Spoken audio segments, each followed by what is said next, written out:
Hello and welcome to Spindle TV. My name is Laney. I'm going to be your host tonight. Thanks for joining me. I am popping in a little bit early to say hi to everybody. Hey, Guy McMillan, good to see you from Canada. And Gene, Ed, Charles Hall, Brooks, Roger, Kool-Aid, what's happening? Hope you guys are doing well. We didn't have a class last week. I got tied up. Last week was April forget what weekend it was, but I got tied up with customers and we didn't have a class, and so we're having one tonight, and I hope you enjoy the subject. It's going to be kind of a concept class. We're going to play around with some designs and some ideas and talk about some things, and you know, hopefully you get something out of it, and all that good stuff. So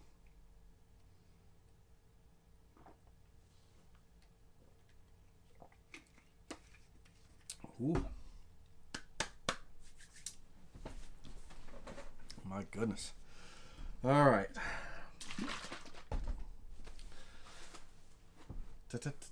Let's see here. We are going to give we got about 3 more minutes to give everybody a chance to get in. Now, I have it to, it's a low latency, meaning that from what you guys are seeing and what I'm actually doing, there's a major delay.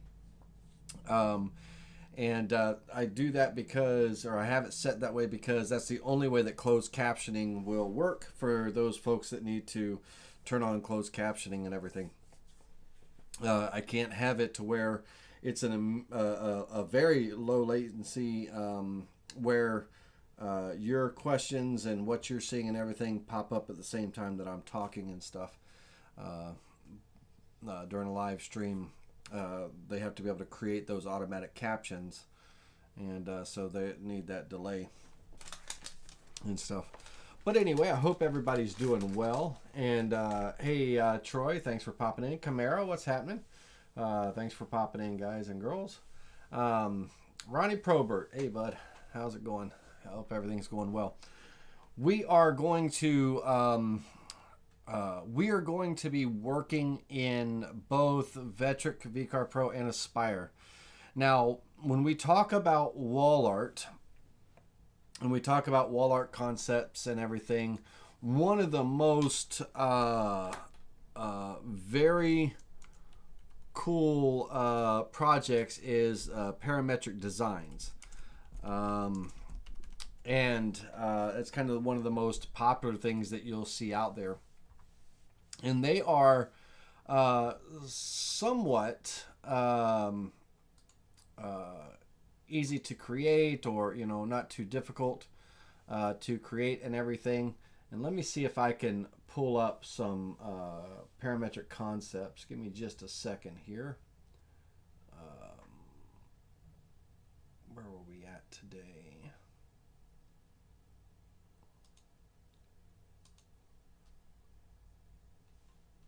Let's see if I can grab that Etsy page again.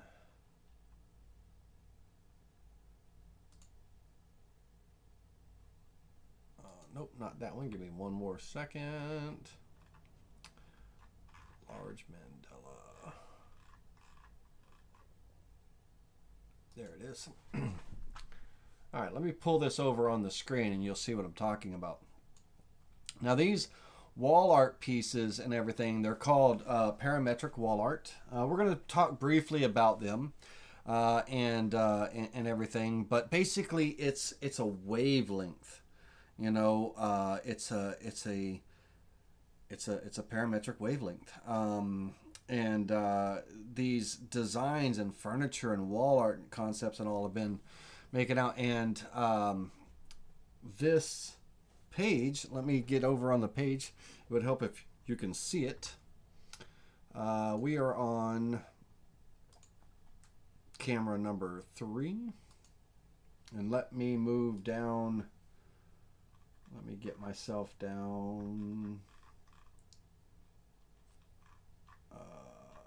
the corner here. There we go. And when it comes to wall art and everything, one of the most popular types of wall art that are out there are these parametric designs, and these are made up of individual slats of wood cut at different shapes and everything, and when they are spaced a certain spacing apart, let's say half inch, quarter inch, whatever the case may be, when they are assembled, they create these beautiful mesmerizing pieces, these parametric waves. And this Etsy page, you guys can screenshot this or something. It's called Parametric Art Wood, this Etsy page here, and they sell the files, the cut files.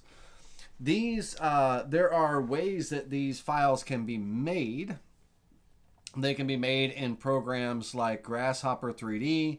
They can be made in Rhino. They can be made in, in certain concepts of them can be made in Vectric, Aspire, and things. And we're going to look at very briefly. We're going to, come up with. We're going to show you. I'm going to show you my particular approach on making them and things.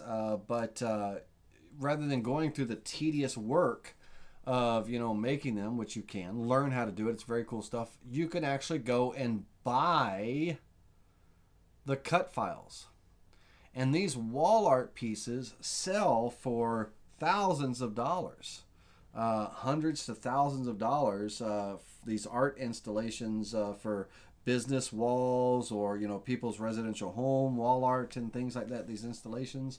And there is no shortage, of people that would pay for them and stuff. So it's a really good money maker for sure. But the concept, is a series of, different layers or different sheets cut at different shapes, so that when they are stacked or assembled together, they create this beautiful parametric wave. So we're going to talk briefly about that. We're going to talk about some other concepts and things, and so we're going to be working in, the things that we're going to be doing can be done in Vectric VCarve Desktop, Vectric VCarve Pro, and Vectric Aspire. But when it comes to the parametric wall art and stuff, that is going to be an Aspire job. So for those of you that don't have Aspire, don't be too disappointed, because you can go out and buy those files, like I showed you at Etsy and things like that, to carve, and you can still reap the benefits of that. A $16 to $15 investment for the file to make, a few $100 or $1,000 on the sale. Only smart business, right? But we're going to look at other wall art concepts and things, and just home decor. Now, if I come in and just Google search the term, let's say CNC wall art or wall art in general, we'll open up another tab and just go wall art. Okay. Some of the installations you see, pretty much are going to be, a lot of them are going to be kind of wood, right? So there's, but if we look at CNC wall art, there's all kinds of cool concepts and things that we can do, and cutouts and what have you. There are some beautiful installations that we could come up with and things, and those are some of the things that we're going to explore tonight and stuff in class. And we're going to just talk about different concepts and things. We're going to do some silhouettes of some famous people and things, and it's going to be pretty cool. If you have any questions, because of the large delay between what I'm saying right now and what you're seeing and everything, there's a quite a few seconds delay. If you have a question, type it in the chat area. Do me a favor, throw a question mark or two in front of that question so I can catch it quickly in the chat and know that it's a question for me. And we'll go from there and stuff. Welcome Harvey and Darwin Bradley, Jim, Kevin. Simply Wood Creations, thanks for popping in for sure. Simply Wood Creations, are we still on for the 30th? Let me know. Saturday the 30th. And I'll promote it tonight. So, all right. Now you're going to see that I'm working in Vectric Aspire this evening, and I will let you know when something is strictly an Aspire feature, but pretty much everything that I'm going to be doing tonight can be done in all three software. And I try to keep it that way where the things that we do can be done in Desktop, Pro, or Aspire. The user interface for the three programs are very much the same. The only difference is in certain levels of the software, you just have additional tools. Like I have more modeling tools within my Vectric Aspire software than I would in Pro or Desktop. But the user interface and the main drawing tools and stuff are pretty much all the same. The toolpaths pretty much all the same. So those type of things will be the slight differences. But I'll let you know if there's a particular element in the design that we're doing, if it can or cannot be done without Aspire or something like that. But everything else we're doing. Jump right into a quick question. What material would you use? For that parametric wall art, most people use plywood. 3/4 inch plywood, some 1/2 inch, but 3/4 generally. And if we were to pop back into that, you can see some MDF concepts and things as well too. But let's see if I can get a zoomed in view. But it's hard to get a view. Sometimes it's painted, right? But 3/4 inch plywood, and in some cases, on the smaller ones, not the real big ones and stuff, but you could have MDF, 3/4 inch plywood. Some people do 1/2 inch plywood and stuff like that. I really don't see that is looking too good. It'll just require more pieces. And then of course there's solid wood, solid wood pieces and stuff like that. It just depends. But if we were to, let's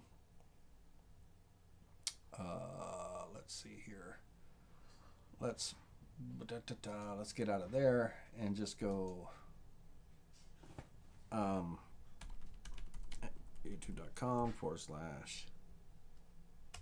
youtube.com and Parametric Wall Art. There are concepts and things. There's some good videos making money with making these parametric wall art designs and stuff. There is some good videos and tutorials and all, but mostly plywood. Some use solid wood where that's actually one kind of big carving, but most of these assemblies are plywood assemblies and things. So okay, let's get back to here, and let's first of all, let's go to our job setup. We got to set up our job, and for this I'm going for a wall art piece. I mean, wall art pieces, we're going to look at making those divided pieces where it would be 3 pieces hanging on the wall, and all of them together, when they're hanging on the wall, create a full scene. We're going to look at those type of wall art and everything. But right now I'm looking at a full piece, and I want to talk about, and I want to start off with our silhouettes, silhouette type designs. So I'm going to go for my piece. Now, my CNC, my x-axis is the longer axis, and my y-axis is the narrower. So I have a 24 by 40. So I'm going to design everything upright, but then before I create the toolpaths to carve it, I'll rotate it 90 degrees for my table. But in this case, we're going to go, I'm going to go my full size, I'm going to go 24 by 36. And I'm going to go 3/4 inch, but it's going to be, yeah, 3/4 inch is good. And I'm going to zero out on the material surface, and I'm going to work from the bottom left corner of my design. I'm going to click OK, and that'll be where we start. Now, we have, at Digital Woodcarve, we have a customer, Nathan, oh man, I wish I remembered his last name. I'd like to give him a big shout out. He does some kick butt silhouette wall art signs, and kind of for the skater field and for music and for all kinds of things, and really does some neat stuff with silhouettes, and I'm always impressed with the things that he comes up with. But it's something that everybody can do, and it's super simple. What we're going to do is we're going to import an image in, and I'm going to import a few images in so we can talk about them, and then we'll create one. So let's start off with Roy Orbison. We'll get him on the screen here, and let's bring in old Elvis Presley. Can't do silhouette without old Elvis there. And let's also bring in a little country music with old Willie Nelson, right? And when you are looking at these types of carvings and all, think of the black areas as the areas being carved. Just like when you're looking at any image that you're going to trace to turn into vectors and stuff like that. If it's a black and white, generally it's the black area that's getting carved away. The white area would be your wood and stuff. And then when you give it that color, that concept, everything really stands out. So you can do some really cool art installations and stuff.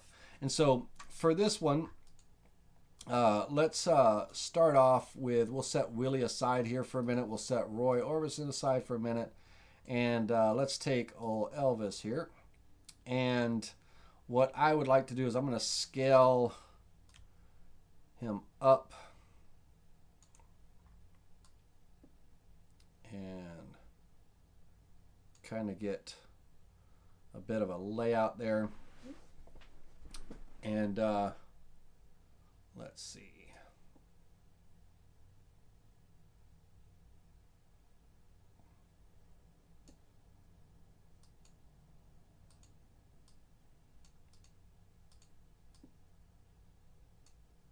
All right, let's add in some text, right? So we'll come in and add in some text.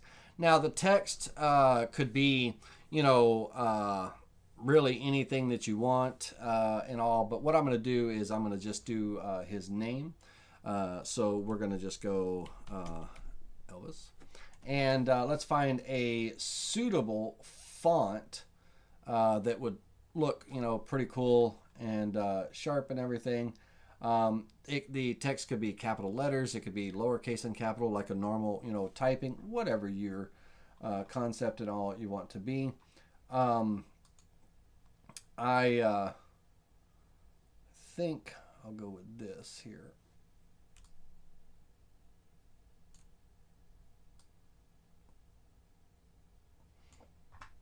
Let's bring this down. Now, we still have to trace the image, and there's nothing changing with that. We still have to trace the bitmap and turn it into a vector and everything.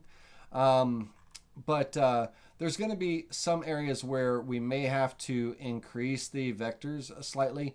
But for the most part, in some of these areas, especially when you're doing these type of silhouettes, you're going to be using a variety of router bits. Now, they're going to most likely be end mills and everything. But, I mean, down to a 1/16 of an inch end mill, you want to make sure you have a good variety. So we'll probably go 1/4, 1/8, 1/16. because we want to be able to get into and not lose too many small details. And if there are small, we may be able to adjust the nodes or something slightly that we don't distort the image in any way, but we get, we get the look that we want and what have you, and stuff. Now, we're going to, in here, let me see if I can get a rectangle going here. So we're going to draw a rectangle, and I'm going to offset that rectangle inward and creating basically like the frame. Okay. So I'm going to go inward, and I think for this, I'm just going to go probably just 3/4. Maybe 1 inch. It really just kind of depends. Let's go 3/4. Okay, 0.75. And I want sharp corners when I offset this in. I want to bring this inward, and that's just going to kind of create my nice little border. And looking at it now and the size of this and everything, I'm going to go 1 inch. So I'm going to undo, Control Z, keyboard shortcut, and then we're going to go 1 inch. And we're offsetting inward with sharp corners. And there we go. So now we have our two borders here for our vectors and stuff. All right, so let's get Elvis, let's get him sized and everything, because when we trace him and everything, we want to kind of get him right in up here first. So let's do our bitmap tracing. Now, for those of you that are new to the Vectric software, bitmap tracing, the tool is under the Create Vectors menu. It's the first icon on the last row. And we are going to, there's two ways that we can go about doing this. And sorry, I've got something in my eye. There's two ways that we can go about doing this. We can do a color trace or a black and white trace. It just depends on what you are wanting to do. Color trace does not mean that my photo is color. Color trace means that the software is going to look at the image, and it's going to look at the variety of shades of colors that it finds within this image, of those pixels and everything. And the threshold is how many of those shades that it will provide to us. And if we do a color trace, then we need to find a trace color that's not going to be in our picture, right? So that way when we start checking off boxes, we get that trace color filled in and everything. We start filling in that trace color and stuff. We want something to stand out so we can see it, so we know what we're checking and what we're not. But what our goal would be is to check off as many colors until we get the detail that we want, and everything, without losing too much of the detail and stuff. If we go too far and all, we start to lose detail, right?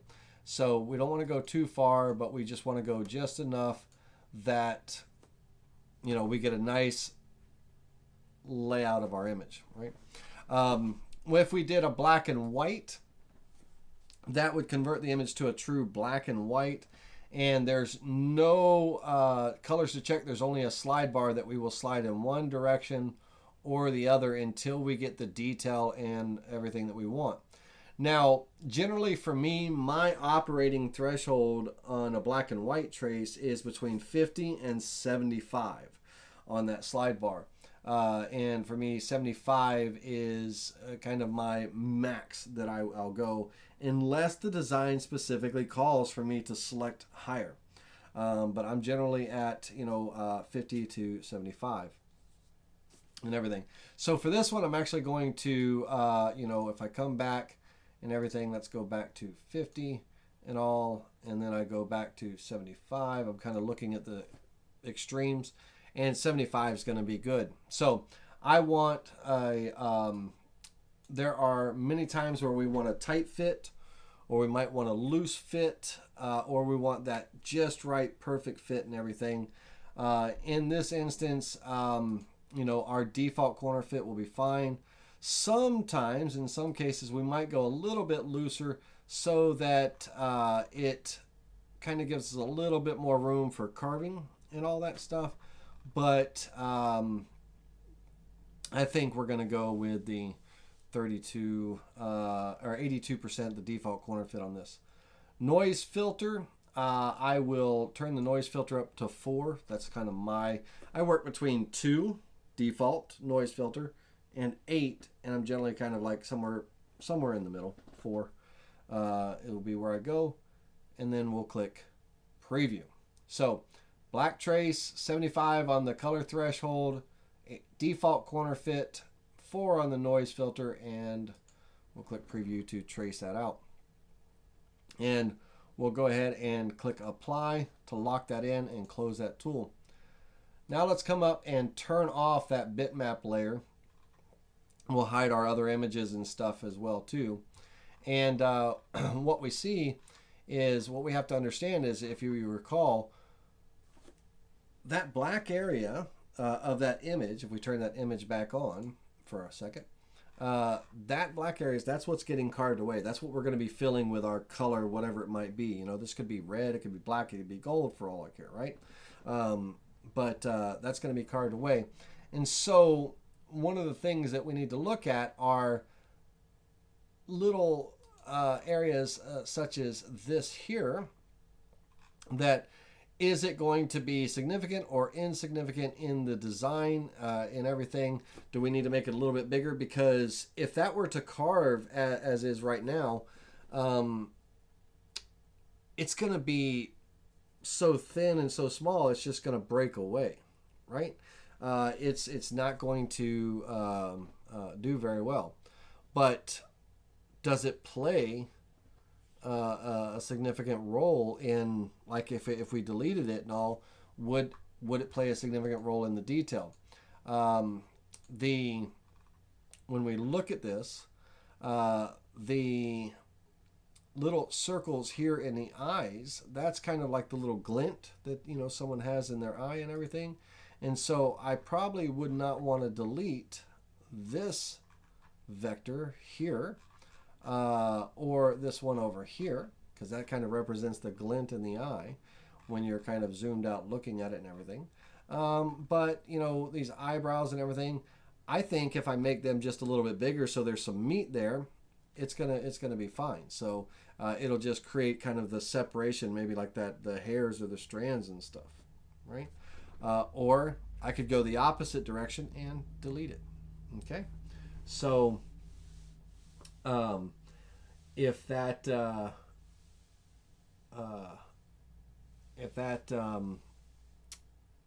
makes sense, hopefully it does, we'll be good. Quick question, Ronnie Probert asked what the font was for the word Elvis here. This font is the Algerian font. Algerian font. And you should have that. That should be a default font in a Windows computer. If you don't, you might be able to even find it on, you know, dafont.com, dafont.com and stuff, right? Let's see here. And remember, like I said, you guys are going to be having questions with, you know, comments, and you're going to have conversations with each other. So if it's a question for me, throw a question mark or two in front of your question, not behind, you know, in front, so I can pick it out of the chat pretty easily and stuff. And we'll go there and all. So let's see here. Harvey, why do you get double lines? Why do you get double lines, also broken lines, when you scan a line drawing in Vectric or Aspire? Why do you get double lines and everything? Well, the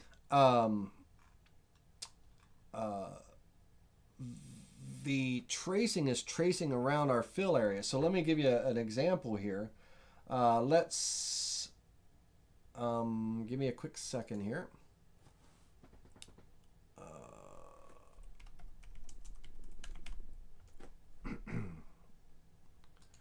Give me a quick second.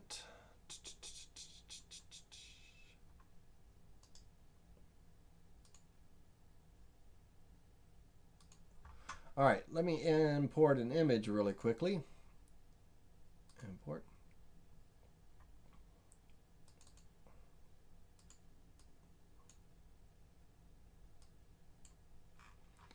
All right, so in this tracing here of this cross, let's say I was tracing that, the software is going to trace or create the vector lines around the the area that I'm indicating. In this case, the black and white. I've got a black and white here, and I'm going to turn my threshold up to 75.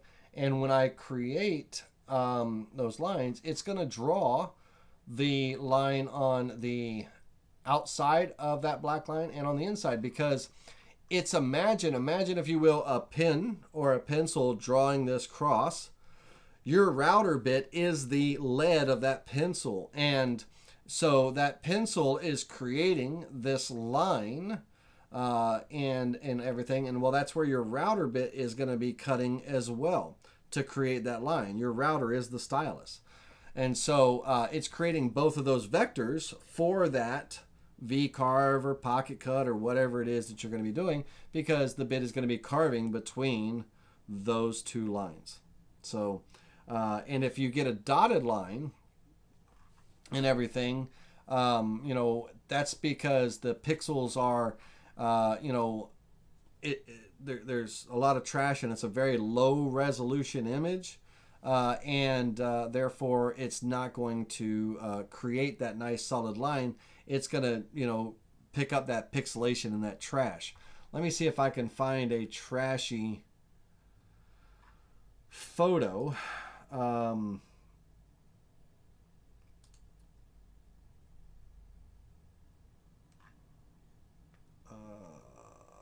Let's see here. Bear with me. Let me see if I can find a low quality image. I need something low quality, guys. Low quality. Of course, the one time I want a low quality image, I'm going to get high quality. All right, that's all right. I can create a low quality in my tracing. Save image as, and all right, so let's look at another concept image here. Okay, let's get rid of the cross. Okay, and let's let's import another image. I'm trying to import images that would have lines and stuff and everything. And give me a second. It takes me a second to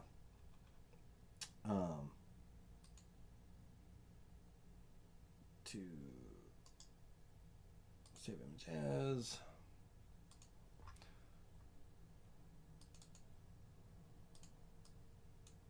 Okay. All right. So let's say in this image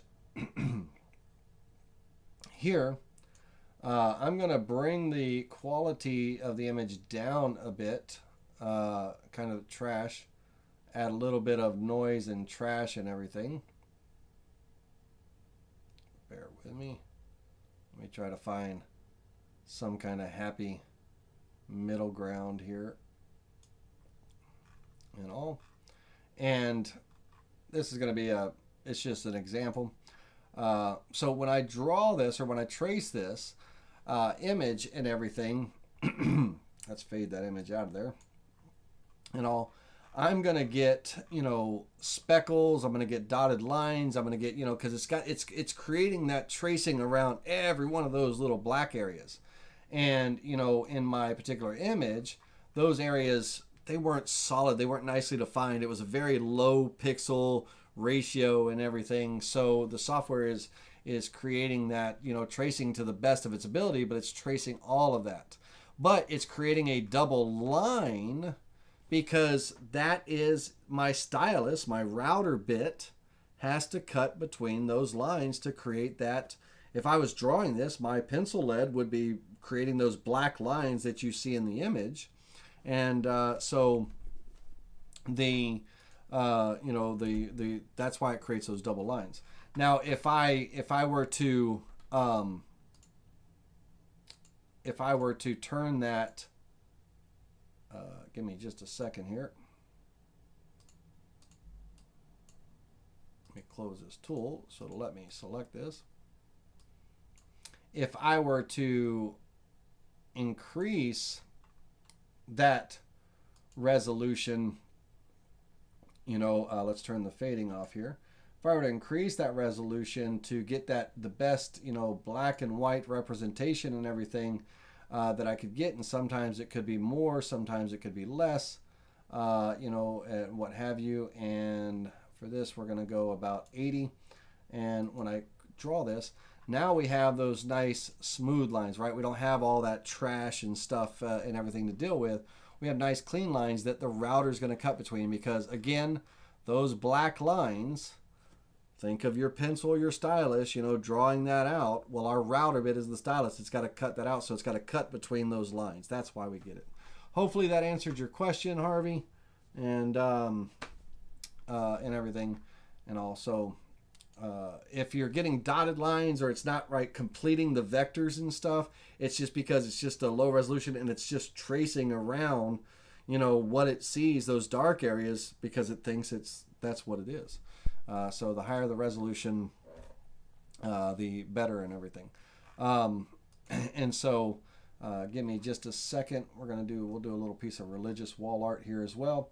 I'm going to go into node editing mode here, and I'm going to cut the vector here and on this side so that I can get rid of that rectangle and all.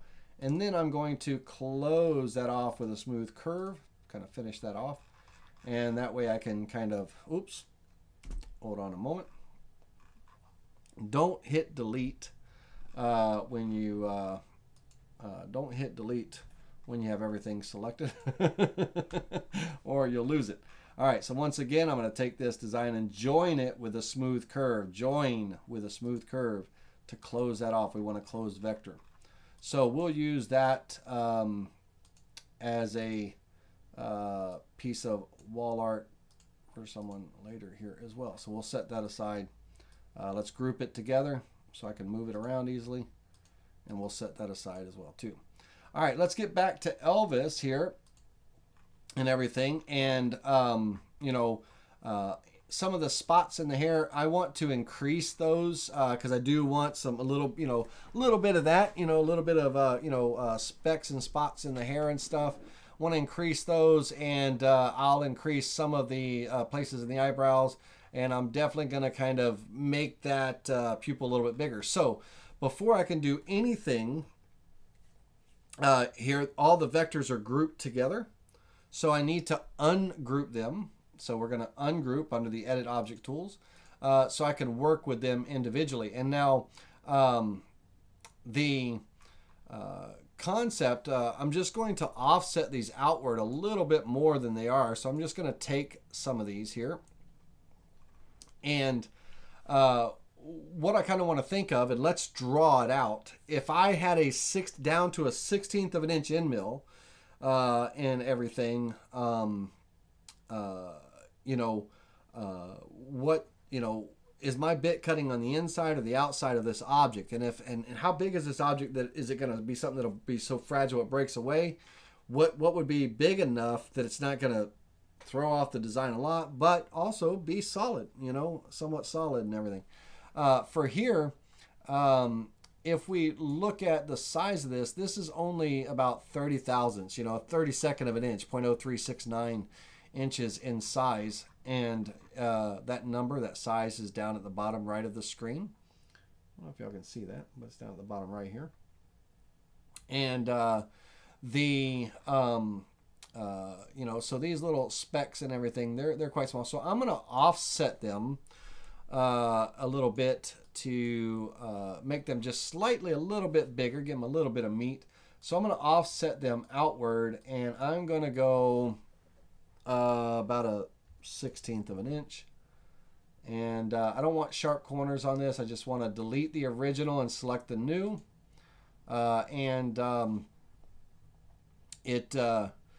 It might look weird here now, but we'll see what that does in the carving. If it throws it off too much or it makes it look too odd, then we'll bring it down a bit in size and stuff. But I'm going to kind of bring them up.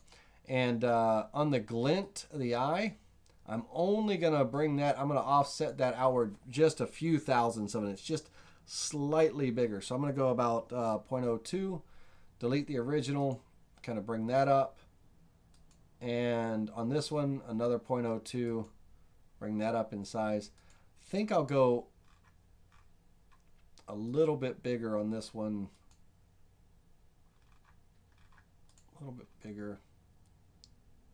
And we'll see what that does. Now, some of the flecks in the hair and everything, I'm just going to offset them outward. I'm going to go probably about 0.04. 40 thousandths of an inch. Let's bring that up.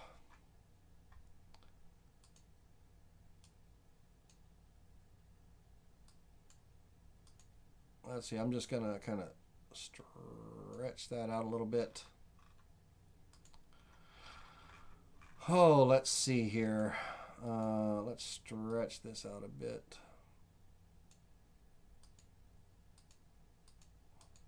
And, you know, you can decide if it's something that you want to keep, something you want to delete or remove. Like, for instance, these two, I can remove them and everything. And all. Now, these are kind of connecting this side of the head over here. But if we look at the image, right, it's just a small shadow here, right? It's kind of, you know, by design, it's there, you know, in that image and everything. It's just some specs, so we're going to leave those alone. But now they're going to get cut into, and we need to make sure our bit can fit, right? If the bit can't fit, you know, then we need to kind of adjust that. So what I want to do is kind of look at each of the size, and we're about 1/8 of an inch, 0.12. This one here is 0.0661, and also a 1/16 of an inch bit can get in there. I don't need to mess with that and everything. All right, I'm good there.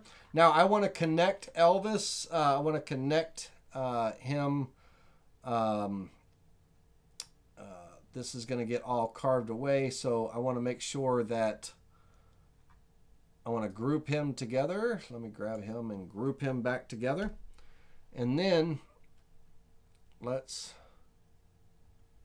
come in here. Now, my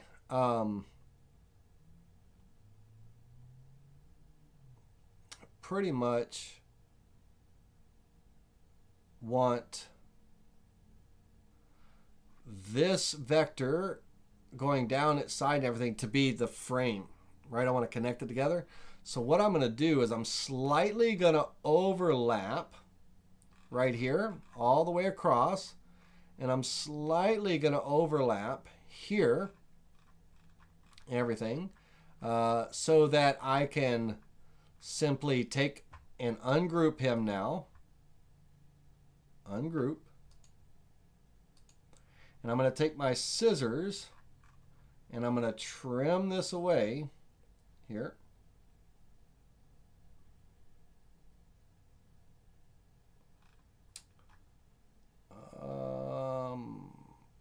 Bear with me.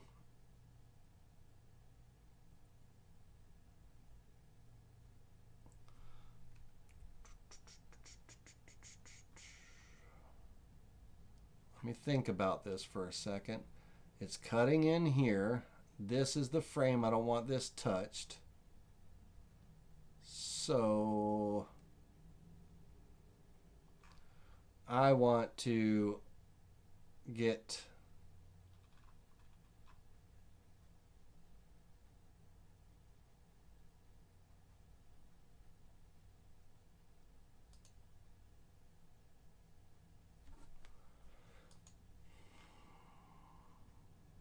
that is going to cut all of that. I do not want to do that. Okay, so I do not want to do what I was just about to do because I want my border to stay untouched. I want him to, the pockets to carve. So I'm actually going to bring him inside of my rectangle.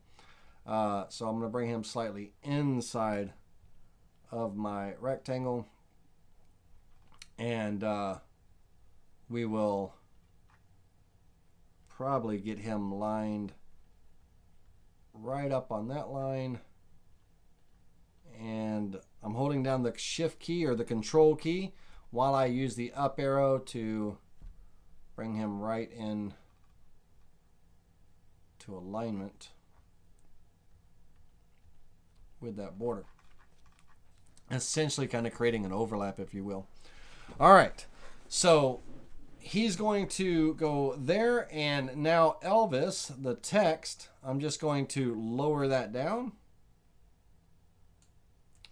And the position is fine for me there, so I'm going to make sure it's centered left to right, and that's going to be good. So we'll go ahead and let's carve this one. So we're not going to actually do a V carve. Now, you know that most pictures and stuff that we do, generally we are V carving this, the graphic and the design. We are going to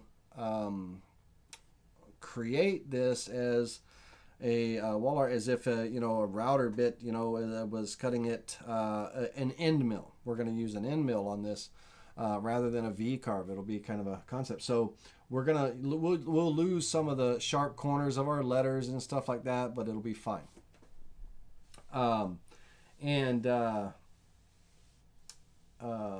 Jeff asks, can I make a oval cribbage larger without making the holes larger in diameter? So let's deviate just for a quick second on that. If you have version 11, okay, if you have version 11, one of the new features in version 11 is that you can size items by scaling the selection or scaling items individually. So we know if we had a cribbage board, okay, here and everything, that right now our holes are set to 1/8 of an inch in diameter. If I size this up and I scale it up keeping the aspect ratio, I'm not only just sizing that design, Jeff, but I'm also sizing up the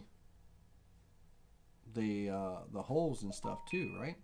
So what we would have to do is once we size the part up to what we are requiring and everything, we could then go back and select the holes, and in our size tool in version 11 we now have the ability, let me turn this off, we now have the ability to scale items individually. So we could bring them back down to that 1/8 of an inch and size them individually, once we've scaled up that, that cribbage board to whatever size we're doing.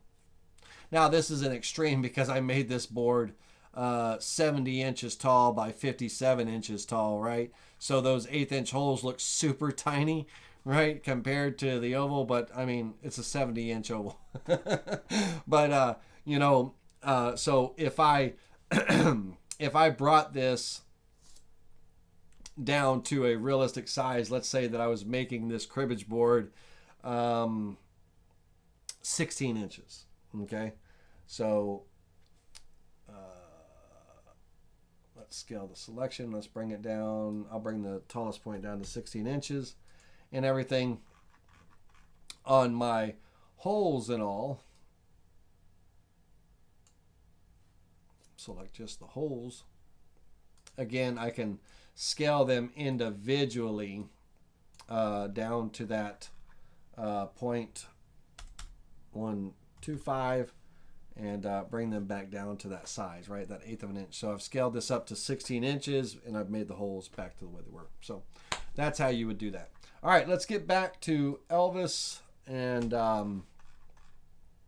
see what we can do with him. And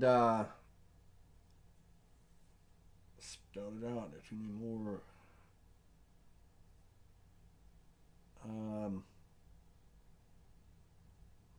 There you go. Thanks, Generation Customs Creations. Cool, man.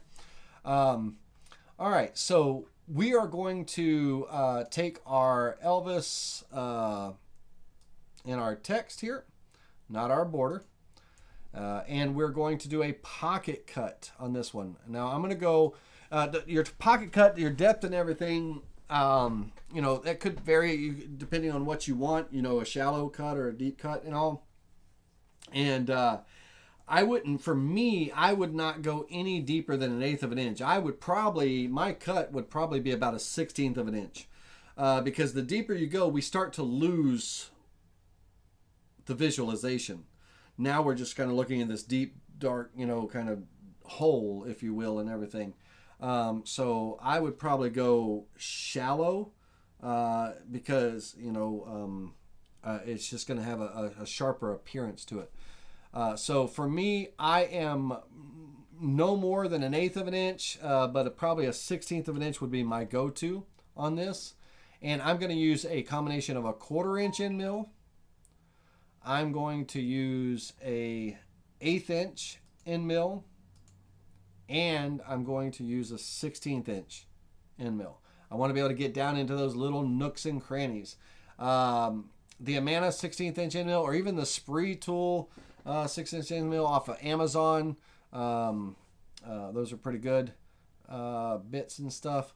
But the 1/16 inch end mill you want to be careful with. Don't drop that sucker, because it will definitely shatter, because it's just such a small little tool and everything. We are going to go ahead and hit calculate.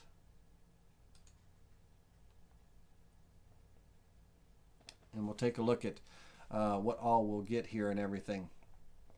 So let's turn off these 3 bits, and let's look at our 1/4 inch end mill first. So the 1/4 inch end mill is going to be our workhorse, of course. It's going to, it's going to do a majority of our work and everything. And so looking at our little dots and glints and everything, let's go ahead and make sure I got my preview quality, simulation quality turned up. Let's turn that up to extremely high, and let's preview all those toolpaths again. Give it just a second. Okay, so those little specks and stuff, those will stand out pretty good now that they're that size. And you know, we have that 1/16 of an inch cut depth and all, that looks very good. And so follow that up with the 1/8 inch end mill, that is going to let's back this up again. Our 1/4 inch end mill is going to do a majority of the work, and then our 1/8 inch end mill will come in and get those just those small little areas and stuff. So we'll get that going. And then the 1/16 of an inch is going to come back and really clean up those fine edges and everything all the way around, and you know, sharpen things up for us, so that when we do add our color in here, we will end up with a, you know, a pretty awesome piece and everything when it's carved and stuff. And it just, you know, it'll be pretty badass in virtual aspects and everything.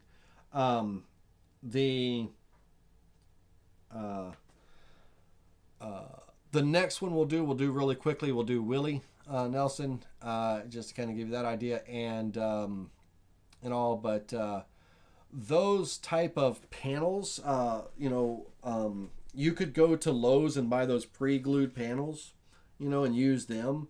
$24, you know, for, I don't know, whatever it is, 24 by 48 panel or what have you. Sorry about that. Let me turn the ringer off on that phone.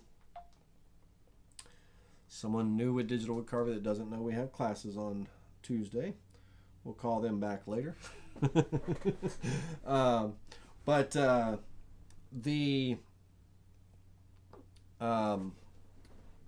The the combination of the bits is just to kind of help reduce the runtime. You know, our 1/4 inch is going to clean up most of it. The 1/8 inch is going to just touch up a few little areas, you know, but that 1/16 inch is going to come in and just kind of clean all that edge detail up and everything. And, you know, we're going to end up with, you know, some, you know, pretty cool concepts. Let's quickly take a look at, let's go ahead and move this off to the side. And let's go into our bitmap layer here. And let's move old Elvis out of here, and let's bring old Willy in. Now, this one is a different kind of concept here. Let's bring this up much bigger and all. Because, again, remember, the black areas are the areas that are getting carved away. The white areas are our wood, right? That's what you're, when you're visually looking at this, that's what you're kind of seeing and everything. And all. And so, you know, when we are looking at something like this, you got to kind of imagine that, if you will. All right, so let's, I'm going to size him up, give him a little bit of a stretch. It's not going to hurt too much. And get him roughly about the size of my board. And then I'm going to hold down my shift key and just kind of bring him in equally all the way around, just until I get kind of somewhat what I want with a border, right? I'll get him centered on the material, and I'm going to go ahead and create my rectangular or Vectric boundary around him, and I'll end up replacing the, you know, the traced boundary or something. Let's go ahead and make sure that rectangle is centered and all. And now let's trace out Willy, right? So we're going to go into our trace tool. Again, in some cases with our trace, we're going to either be loose or tight on our trace and all. Some people will do a loose tracing so that the lines are a little bit looser than the vectors, just to give them a little bit more room for getting cut out and stuff. Don't go too crazy. Some people will leave the looseness off. I'm somewhere between the default corner fit and, which is 82%, and maybe, you know, 10 or 15, right? I don't really go to 0 and all, but some people would, because it kind of, those vectors aren't as tight around those areas, and it just gives a little bit of looseness to kind of give a little bit of play, I guess you would, in the vectors and stuff.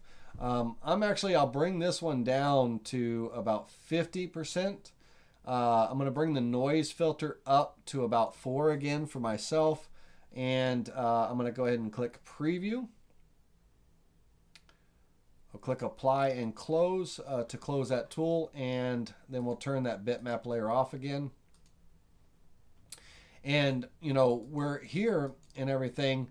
And so my border, let's ungroup. You know, remember, everything's grouped together. So let's ungroup them. And the traced border around here, I'm going to remove that and use my rectangular border, right? Nice and clean and stuff and everything. If I wanted to clean up any of the edges, I could use the curve fit tool to smooth out some of those edges and things. Let's take Willy and select him here. And I'm going to zoom in kind of on his shoulder a bit. Can y'all see that? I'm going to zoom in on his shoulder a bit there. And I'm going to use the curve fit tool.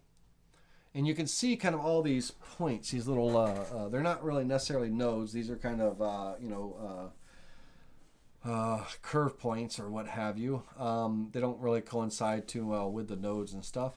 But what I want is, I want to kind of smooth them out. So I'll either do circular arcs or Bezier curves. In this case, I'm going to do circular arcs. And my tolerance this is the case where the higher the number, the more distortion you're going to get and everything. I don't want to lose my shape or anything, but I do want to, I'm kind of just slightly smooth out. So let's see here, if we kind of focus on this line, let's see if we can kind of zoom in and focus on this line here and all. And I'm going to stick with a 10,000ths of an inch tolerance, and I'm going to replace the vectors, and let's see if anything changes. And so nothing in this case, nothing changed, right? But now if I were to increase, let's say I go 0.1. Now that's kind of an extreme. I wouldn't go 0.1, but if I go in there and everything, then it's really gonna smooth out those lines, right? But I have to be careful that I don't lose, the things that are getting smoothed, right? I want to be mindful. So if I zoom out here and I undo, Control Z, okay, his oh God, hold on. Guitar strap, thank you very much. His guitar strap and everything. I want to make sure I don't lose too much of that. But if I preview that again, right, it's just kind of smoothing out those lines, and it's not necessarily a bad thing, right? And all. But 0.1 for me is a little bit too extreme. So what I'm going to do is I'm going to kind of just bring this, I have 0.01 is my default, 0.1 is I jump to. I'm going to kind of somewhere in the middle. So let's go 0.06, and I want to replace those vectors and everything and just kind of smooth them out slightly, but not lose too much of old Willy there, right? Now the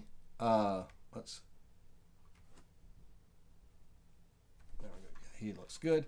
All right, so with that, let's go ahead and close this tool, and we're going to create that pocket cut again. But now this time we create the border. The border is part of the pocket cut, that rectangle border, because we're cutting everything around here away, leaving those center pieces kind of uncut. That's the wood. So we'll create the pocket cut again. This time, the first one with Elvis, the border wasn't involved at all. This one, the border is involved. So same, I'm going to go 1/16 of an inch, same bit information, 1/4 inch, 1/8 and 1/16. And I'm going to calculate this cut. And we'll reset the preview. Let's preview the visible toolpath. And I'm actually going to add some stuff to this. So let's, we'll take a look at that that concept of that cut there, right? That wall art. But I want to add an element to this. So let's I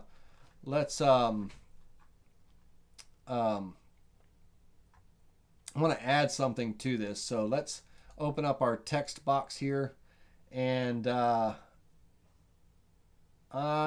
don't know if I'll use our Algerian font again. Let's find out.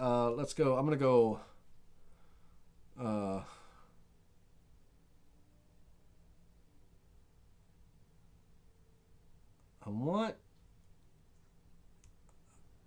I could do his name, but I was thinking of something like a phrase at the bottom, like "Mamas, don't let your babies grow up to be cowboys." But that's just too wordy. It's just too much. Let's just kind of. And is it IE? I think it's IE. Willy. IE. I don't think it's a Y or anything. Can't remember. God, that's terrible. Let's go ahead and size this down a little bit, and I want to throw this right over here. And let's move this over just a tad. I'm going to size it down just a little bit more. And move this over. And I'm actually going to take him.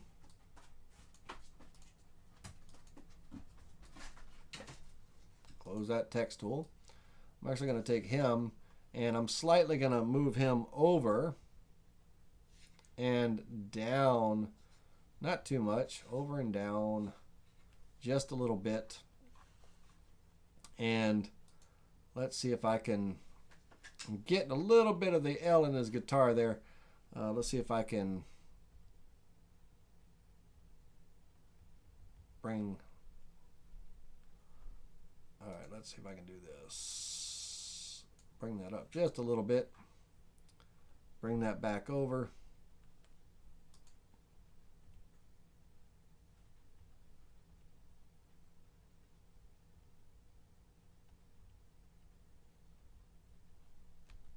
Right there, looks good.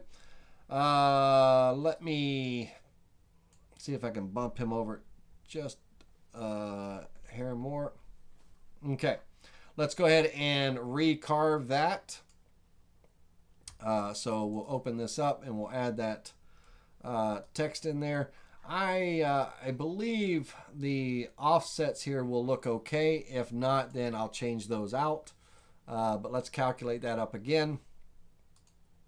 Reset that and preview that toolpath. And on the, so looking at the kind of the offset of the letters and all, I think what I'm going to do with that, I think I'm going to keep it, but I am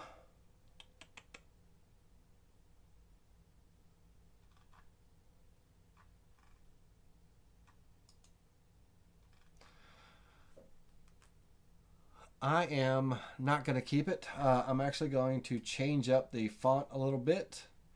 I don't want to deal with that. And let's see here. I've got something a little bit more country.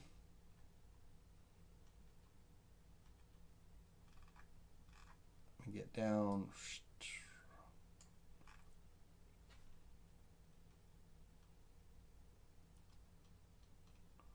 Let's see here. Where are you hiding?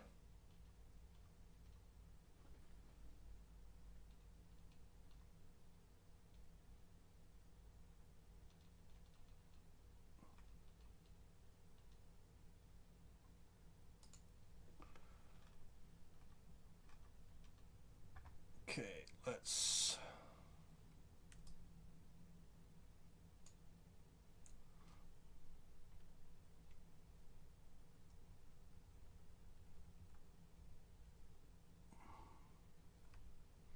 All right, now on this one, oh, that was too much. Oh, that was too much. Hold on a second, I'm going crazy there. On this one, I'm with this closeness and everything here, what I'm going to do is let me widen up the text a little bit. And I'm actually going to weld these two pieces together. I don't think that'll look too bad.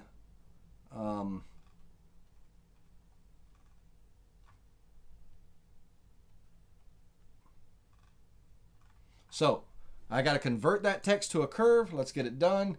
Convert to a curve, and I'm going to take my scissors and trim those two items together.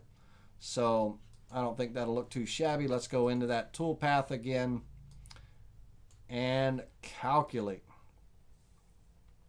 All right, so you get the idea, those silhouettes and everything. You can have some cool stuff. Let's preview all the visible toolpaths on that one. You can have some fun with that, right? So that's our concept, okay? You can, you know, that background, black is usually a good color. You know, a black contrast is usually a good color. You know, but, you know, depending on the situation and everything, you know, or the decor or what have you, you know, it could be whatever, right? And so, you know, you can have some real good times with that. And if you type in Brad Pitt silhouette, you know, Samuel L. Jackson silhouette and all this, there's this artwork out there, you know, these images and stuff that you can work with to create some pretty cool stuff. So we use the curve fit tool to kind of clean up the curves of our tracing a bit. give them a little bit more of a roundness and everything for our router bits, because we're not doing V-carve and stuff, and can create some pretty cool concepts. All right, so let's go back and answer a couple of questions. We've got when there are several pictures attached in one file, a package, how can you separate the picture, the ones you try and you cannot separate? Okay, so that's a great question. Bear with me a second, and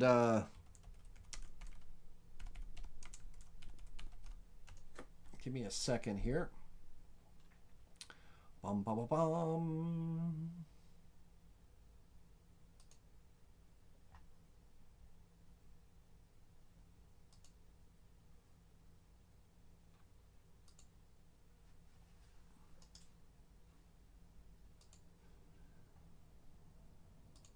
All right, let's answer that question. So I'm going to import an image.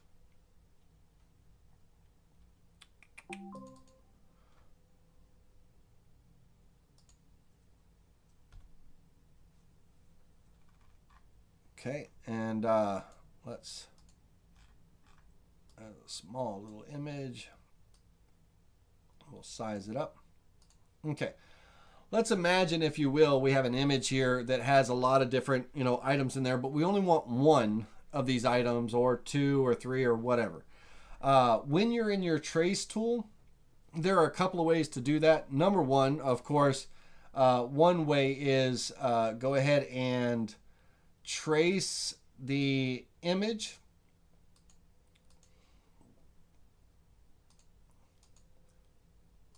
Ungroup the image and select the items that you want. Move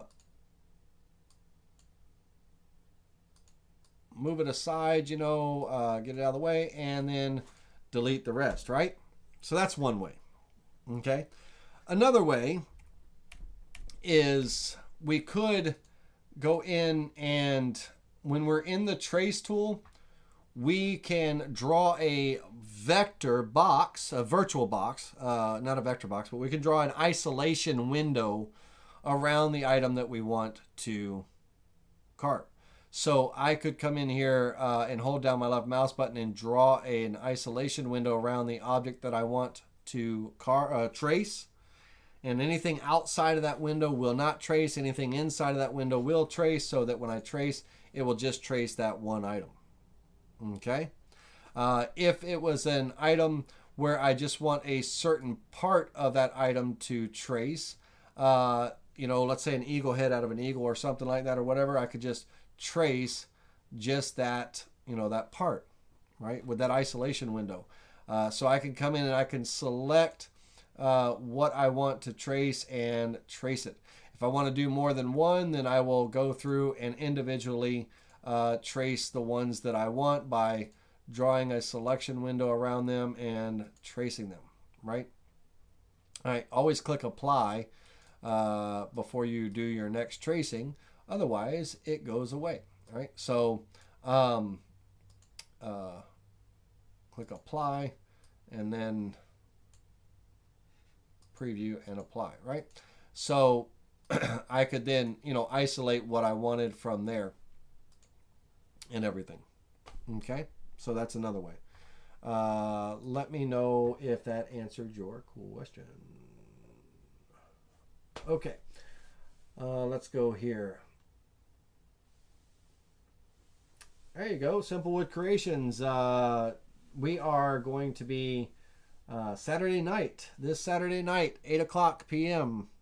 Eastern Daylight Time, or Eastern Standard Time, however you want to say it. Check out the Simply Wood Creations YouTube channel, because we are going to be discussing CNC Q&A and everything, myself and Russ. So 8 o'clock Saturday. Is that the 30th? Let me see. Let me get the exact date here. Where's my calendar? Yes, Saturday the 30th, 8 p.m. Eastern Daylight Time, or Eastern Standard Time, 8 p.m. Check out Simply Wood and Creations YouTube channel. And Simply Wooden Creations, if you have the URL to your YouTube channel, you can throw that in the chat as well. People can click on it and then subscribe to your channel. Okay. All right, let's see here. So Gary Wolf, did that answer your question? Let me know. Okay. All right. And then let's get out of that. Okay. So cool concepts with silhouettes and things. We can have some real good time with those and do some fun stuff. The same thing would go for really anything. You can create some, amazing wall art and stuff in all that way. But I want to change it up a little bit. Let's move this to the side. And I want to change my board size. I want to come back in here, and this time I want to go. I'm going to go big. I want a item that's going to, hang up on my behind my couch or something like that, right? And this could be something that you would either end up tiling if you don't have that size or capacity on your machine. If you have a big machine, you can do this, cut it out of sheet goods and stuff. But if you have a smaller machine, smaller carving area, then you could tile this in a way and stuff. I'm gonna go 60 inches on my x-axis, and I'm going to go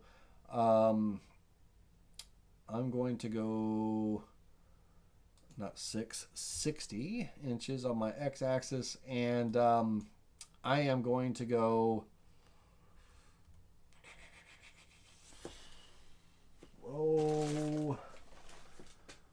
where's it? Give me a second. Where's a tape measure when you need one?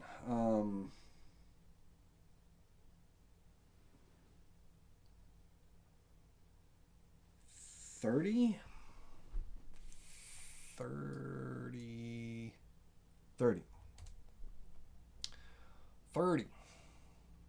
Okay. 3/4 inches thick is fine. I'm going to start at the bottom left corner because I will have to tile this. My machine only has a 24-inch cutting area and everything. But I'm going just under, actually I can go 36. We'll go 3 feet by 60 inches, 3 by 5. Give a nice kind of almost probably, I don't know how well that falls into the golden ratio, but it's got a nice visual shape to it.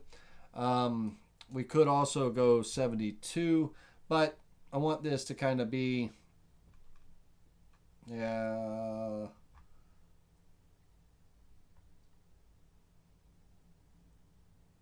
me think here.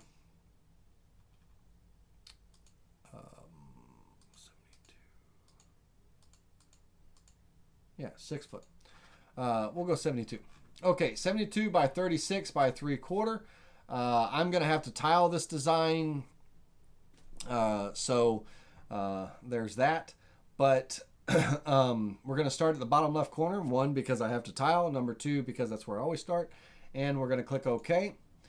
Now I'm going to create the entire design, and then I'll go ahead and break it up into its sections and tiling and everything when I'm done.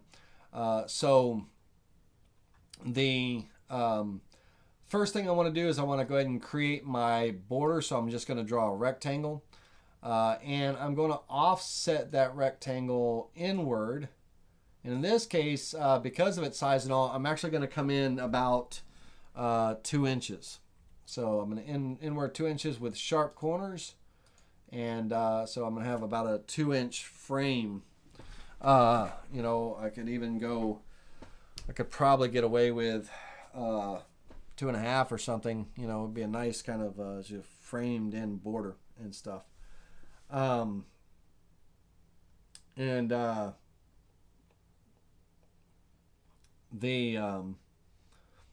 We're going to go in, Pablo, what's the deal? Let me know.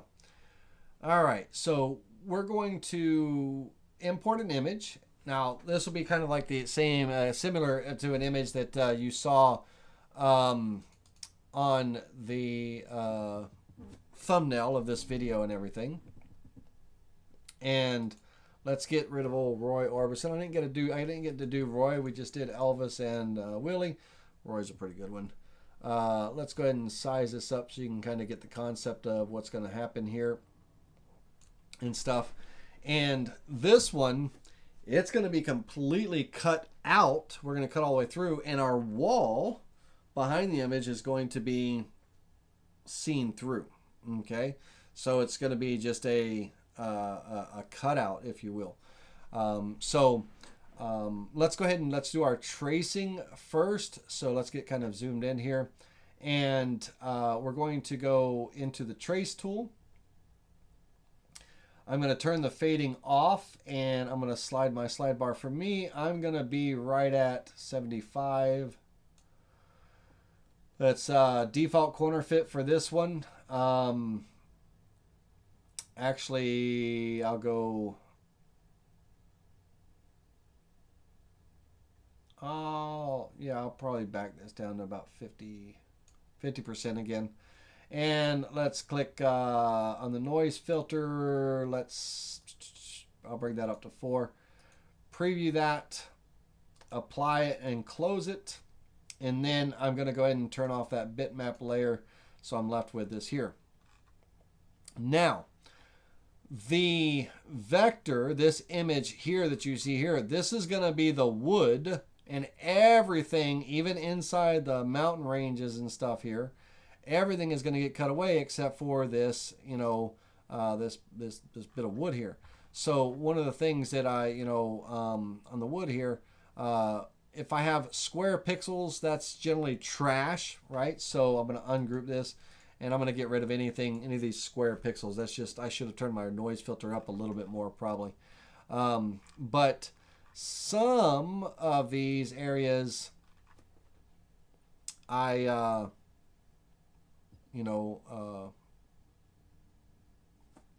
if they were insignificant, then I would get rid of them. But everything here, I'm good with. Everything here I'm good with. So we'll leave it all as is. Now, I want to take this image and I want to size, not the border, leave the border alone. I want to size this up so that it kind of, the border is going to become part of the image from when I'm trimming and everything.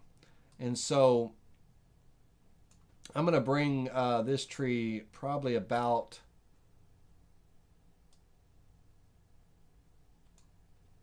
to there is good. Oops, sorry, my zoom went a little bit too crazy there.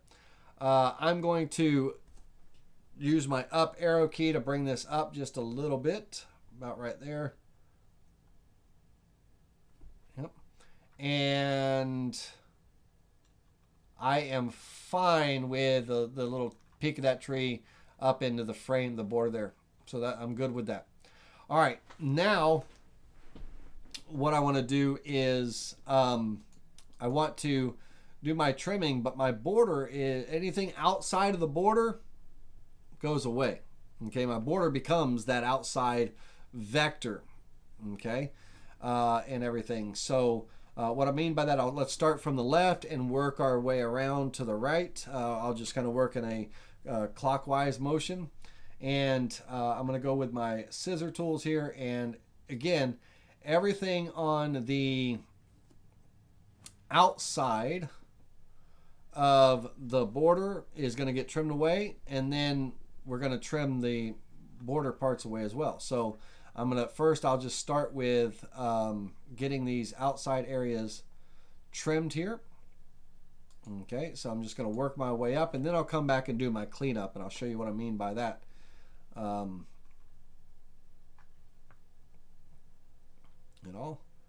And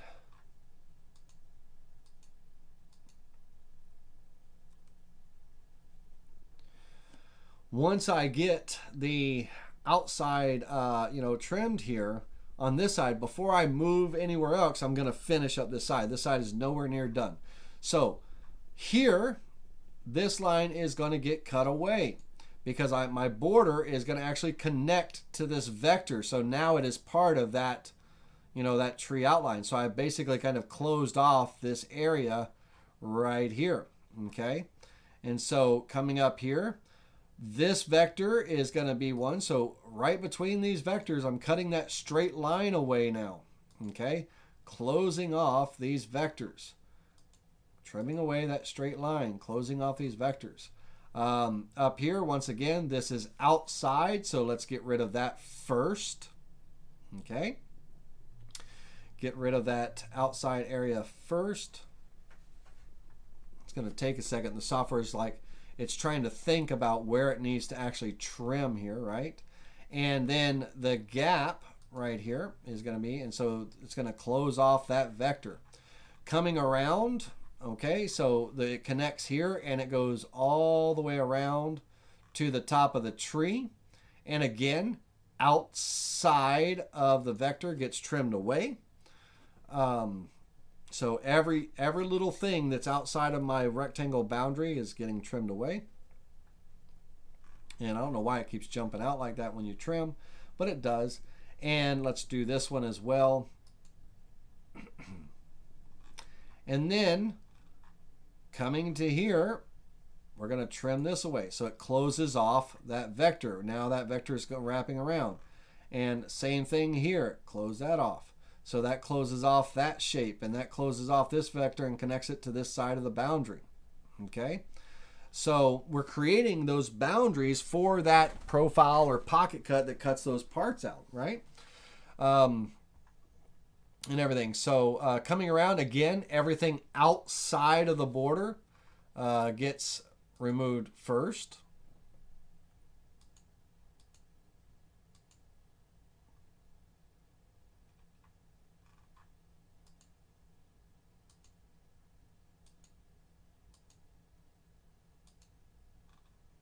All right, this stuff out here, I can just select and delete it. Okay, now go back in with our scissors, and this border is going to come up. It's going to connect here. This line goes away, so that border is going to come up and kind of around, right? And everything. And that's going to close off. I'm sorry. Hold on a second. Let me see here. Let me undo that. I got to look here. This gets trimmed away. That closes off that vector. That means that this straight line gets trimmed away. Sorry about that. I almost screwed you up. So that shape actually stays because it's going to get cut out, cut all the way through. And now we get rid of our straight line, just like we did on the other side. I don't know what I was thinking. So get rid of that straight line there, there, there, and there. Oh, now notice what happened there. It cut, when I cut this, it got rid of that whole tree branch, right? Well, that's not what we want to do. And so I need to, if I zoomed in, I need to trim to this line. If it's not going to, if it's giving me a problem, then I'm going to jump into node editing real quick on that line, and I'm going to make sure that that line just goes past that vector. So that way I know when I go to trim that vector, it's going to trim to that intersection. Okay? Then I can come back and trim away that little overlap that I created. All right? All right, cool. Okay. Now, this wall art is going to be hanging on the wall and everything, big frame, and everything's going to be cut out. There's no real need to do this as a pocket cut. There's no sense in wasting all that time doing this as a pocket cut. We're going to do a profile cut, and we're going to cut out this part, right? So it's going to be a profile cut, cutting out these parts and everything. So we're going to come in and do a profile.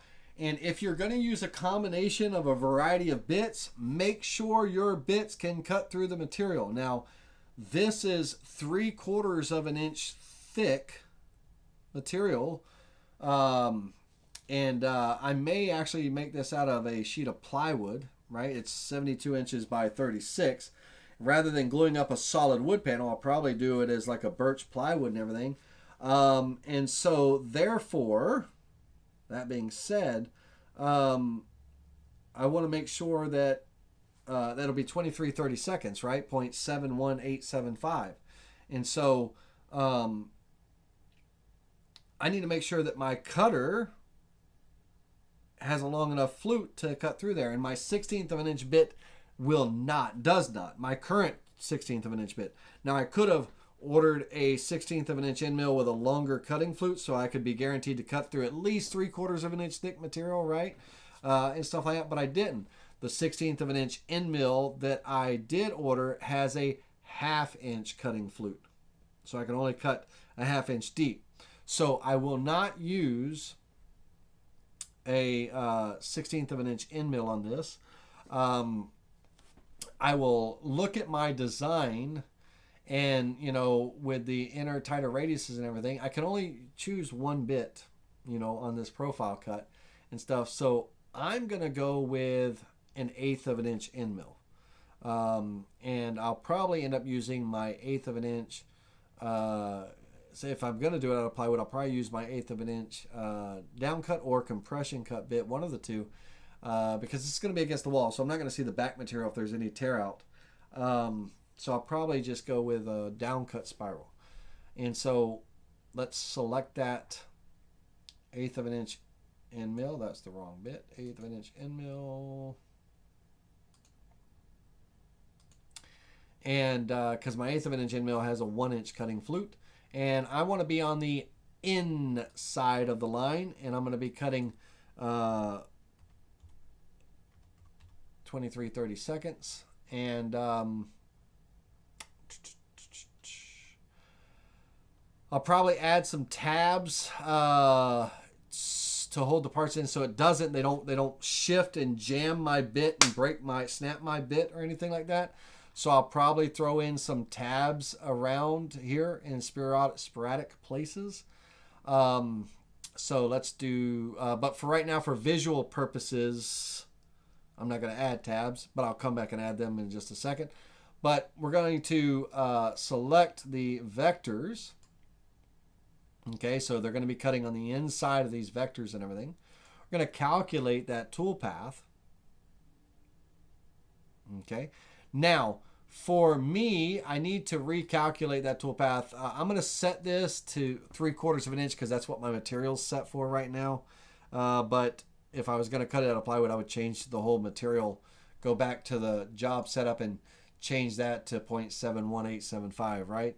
So, but since it's 0.75, I'm not going to mess with that. I'm just going to make this 0.75 and calculate that just for visual purposes. But you want to cut to the depth. Some people add in, like if their material's 3/4 of an inch, they'll cut 0.77, or they'll cut 0.78 or 0.80 just to ensure that they cut through. You have a CNC machine, it should have very tight tolerances and things on it and everything. Zero out on the machine bed, the wasteboard, make that 0 to guarantee that you always cut through your material and don't beat up your wasteboard. Because if you're carving through 3/4 inch material and you put 0.80, now you're spoiling your spoil board. You're digging through the material and then into that wasteboard, and you're beating up your wasteboard, and that's just going to have to make you resurface that wasteboard and everything. Your cut depth is the thickness of your material, 0.71875, if that's how thick your material is. If you're like, oh well, it's not always cutting all the way through, then 0 out on the machine bed instead of the material surface, because the machine bed will have it cut from 0.71875 down to 0, which is your machine bed, and no lower than 0, and it'll guarantee two things. Number one, it'll cut through your material. Number two, it won't beat up your wasteboard, right? So in this case, I'll just set it to 0.75 because that's how thick my material is, and we will preview this visible toolpath. All right, let's see here. While that is cutting, let's go back up and look at another question.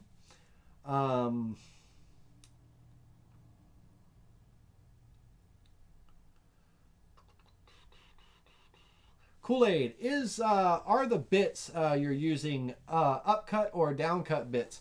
If I was cutting plywood and I needed the face of my plywood on both sides to be a nice clean cut, I would use a compression bit. But since this is going to be hanging against the wall, I do want the face of it, the top face, to be clean, so I'll use a downcut spiral.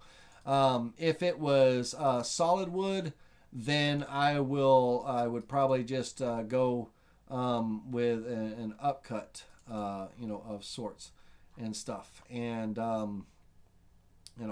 So let me get some of this waste out of here.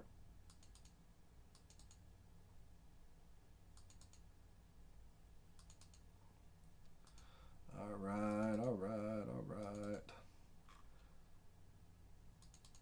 Get rid of some of this waste so we can visually kind of get a visualization of this.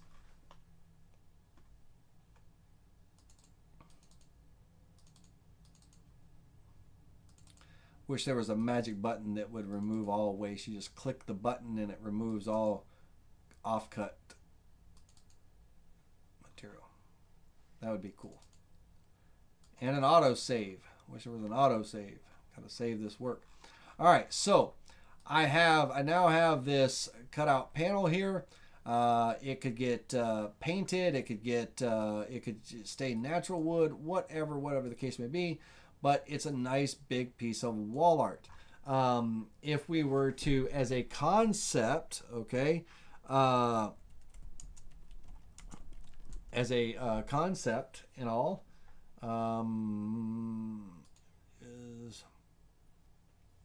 let me show you some concepts that use this kind of scenario and everything. So number one, okay, would be kind of this seashell area, right? So all of this stuff is getting cut out all the way through. Number two, one of these kind of panels and everything. This type of wall art where you're cutting out all the way through, and your wall is your cutout and stuff. Let's come down here. Here's another example of that scenario and everything. And this is where the panel is actually divided into 3 sections and stuff, which we could do as well to create that scene. But what we're going for is more along the it's a nice concept there. Here's a concept of it cut out without a frame around it. I particularly want the frame around it and stuff, so it's not so fragile. Let's see if we can find that scenario, something similar to this effect, right? With that frame around it type of concept and all. That's what that's kind of what we're going for and stuff, you know what I mean? So those type of concepts, and you can also put backer boards behind them and create some really fun, cool stuff. Have some fun with it and everything. But that's what, that's kind of what we're going for, where we are cutting all the way through the material with leaving just the wall art and everything. Here's a concept with it cut out, and then they backlit it, right? Very cool stuff. You can create all kinds of nice patterns and cutouts and stuff, and everything is pretty much, along these lines, where we've created a border, we brought in the image or the graphic or the flourish or whatever it might be, and we're removing all the material from around it and leaving it here. Now, I could approach this one of 3 ways for myself. Number one is, let's say I want to do it as the 3-panel section, right? That you see on the wall. Okay, I'm going to go ahead and I'm going to draw a rectangle, and what I'm going to do is on my rectangle, I'm going to take my width here. I'm going to use the letter W for the width of my board. And I'm going to divide that by 3 and hit equal. That's going to give me 24 inches. My height, I'm going to hit H and hit equals for my height. And I'm going to create that, that rectangle. What that will do for me is I can drop this one here, hold down my control key, drag over the next one here, and drag over the next one here. Okay, and that's going to represent kind of my 3 frames. It's not done yet. And let's say that my frames, okay, let's say that my frames are 1 inch thick or 2 inches thick or whatever the case may be. If it were 2 inches thick, I could use what I already existingly have here, and I could just literally draw a rectangle and trim that 2-inch section away from each of those components. I've got this divided up into the 3 sections now here. I could pretty much just go in and offset, and I'll offset all 3 of them. Let me select all 3. Offset them inward 2 inches. And close that. And basically, I've kind of created this, you know, this vector here, that divider area. Now, on this concept, I don't want to lose 2 inches of gap. You know, yes, I want my frames to be consistent all the way around and everything and all. So I'm only going to be actually, that's just for visual purpose. This is my frame in here, right? So I need to offset these inward just literally maybe a little bit more than the diameter of my end mill, right? I am using a 1/8 inch end mill to do all the other cuts. So why not keep that consistent? So I'm going to take these 2 rectangles, or 3 rectangles here. That's the outer ones, the original ones I created, those 3 dividers. And I'm going to offset them inward. And remember, it's going to be 1/16 and a 16th is an 1/8, right? That's my bit. So I'm going to go about 0.08, something like that. And that'll give me, if I go 0.08, I'm going to delete the original, create sharp corners, and select the new, continue. And that is going to give me that kind of cutout, that vector that I need there. Now, when I offset that inward, it offset my outer frame, you know, here. So I'm going to take those, and it's, you know, everybody's like, why the hell did he do that? But I'm going to take these rectangles. I'm going to, oops, I got a vector here that does not belong right now for this purpose. Give me just a second. I'm going to take these rectangles and I'm going to go into node editing mode here. And I'm just going to grab these 3 nodes and bring them straight up back to there. Okay. I'm going to take these 2 nodes, bring them back out to there on this side.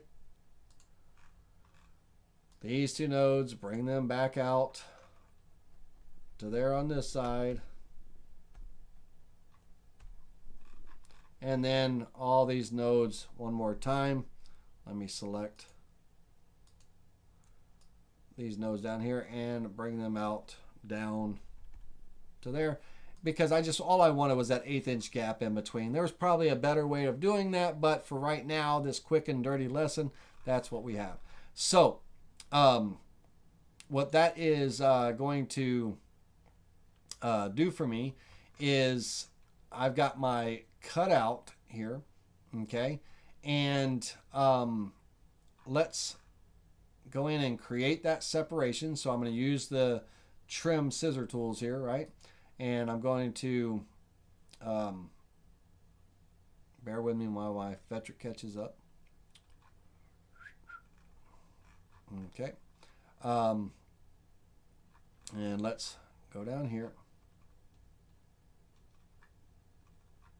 Trim that. Okay. Trim this line right here. And you can now see my frame. So everything inside of this frame is going to get removed. Let me trim this up here. Okay. So everything inside of this frame is going to get removed. We're going to do it just like we did. So just come down and start cutting away the vectors that are in between these two lines here. Wait for the Vectric to catch up. Catch up to me, Vectric. And I'll delete that in just a minute. But we're doing just like we did on the outer frame, but this time now we have these little inner frames. Okay, so if it's outside the line, get rid of it, right? So this now, let me move it out here. Okay, that's my one panel. Okay, and it'll have a 2-inch. Let me draw the border around it, right? Give me a second. You'll get to visually see it here in just a second. What are you doing there, Laney? Snap that to that. Snap that to there. Holy cow, Laney, what are you doing tonight? Hold on there, Hoss. Grab that. There we go. All right, offset that outward 2 inches. Okay, there's my frame, right? So, so that's panel number one. That's going to be my right side panel. So let's put that over here for a minute.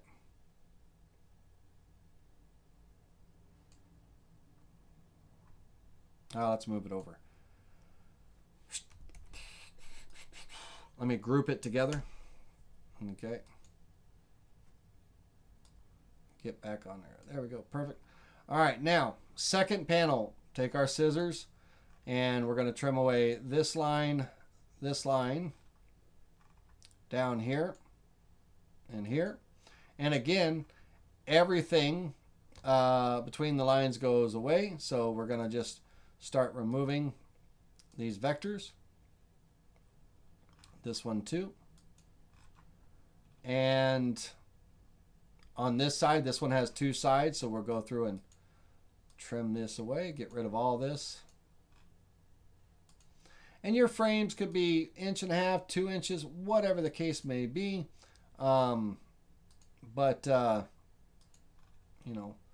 Whatever they are, this stays, this goes, and that goes, and that goes.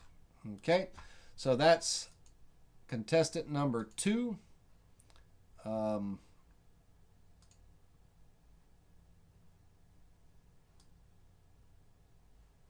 me create his frame and select all of this. We'll group that together. Let's pull it out so you can see it. So that's going to be our middle frame, our middle picture. So we'll put these two side by side, hanging on the wall. Okay, and then number 3, we can go ahead and trim that away, right? So everything between the lines.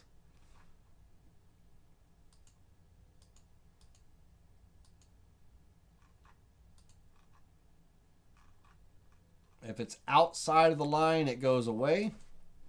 Oops, don't do that. Make sure you're trimming away the correct vector. Outside of the line, outside of the line. And then look at our vectors here.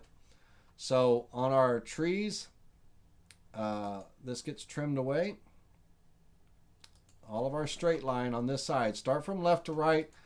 Work your way around clockwise, counterclockwise, however you wish to do. And so this is one pocket getting cut out. This is another pocket getting cut out. So that stays. And then trim away the straight line here. And that finishes that. So this will be, oh, let's get rid of some loose vectors. This will be panel number 3. And then maybe possibly that those panels will be small enough to cut out, you know, one panel at a time on your CNC without having to tile or anything like that. But that would be how you create that kind of sectional wall art. I'm going to throw these onto the board here. I'm going to carve them out so we can actually visually see what they look like cut. But I want to kind of accommodate the space in between here. So I want to make my board for visual purposes only. I'm going to make my board another 4 inches bigger, 74 inches. And I'm going to take panel number 1 and place it there. Panel number 3, place it there. And this one I will place in the center of the material. I've got a couple of little straggling lines right there. Let's get rid of them. And here's another one up there. And another one right there. Little stragglers left over from the vectors. Let's go ahead and cut out our toolpaths. So we're going to leave the borders unselected for this first one. It's going to be a pocket cut. Again, I am going to just use my 1/8 of an inch end mill, cutting all the way through my material with my 1/8 of an inch end mill. So we're going to remove that and that. And it's not a pocket cut, Laney. It's a profile cut. Profile cut. Don't waste your time with a pocket cut. So that's all set. I'm going to calculate that.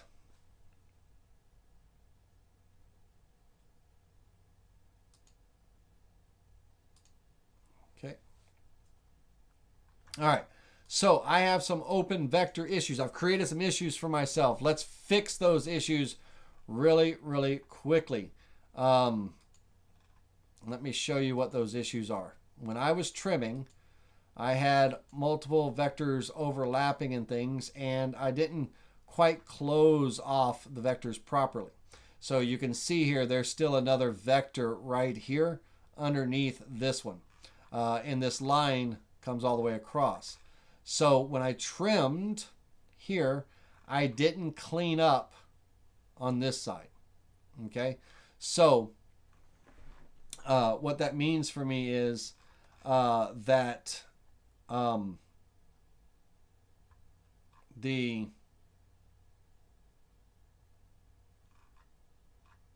need to take my scissors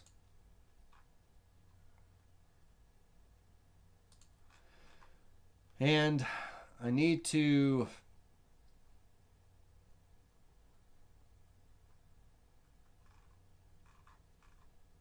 come in and trim away these vectors. Oh, you bugger dash. Okay. I jumped ahead of the game. Bear with me a moment. This is getting cut out. This is the tree. This is the mountain. I am missing half a vector here. Somewhere along the way, it got trimmed away. half of my tree is missing. I was wondering why this vector was off. So very quickly, I am going to step back quite a bit because I'll be able to quickly clean that back up. But I need to go in and see where I lost my half of my tree.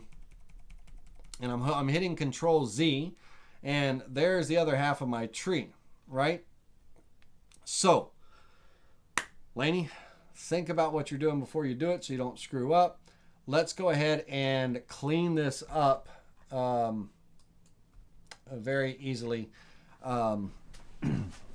without deleting lines. So I wasn't visually paying attention that when I was trimming, I lost my line.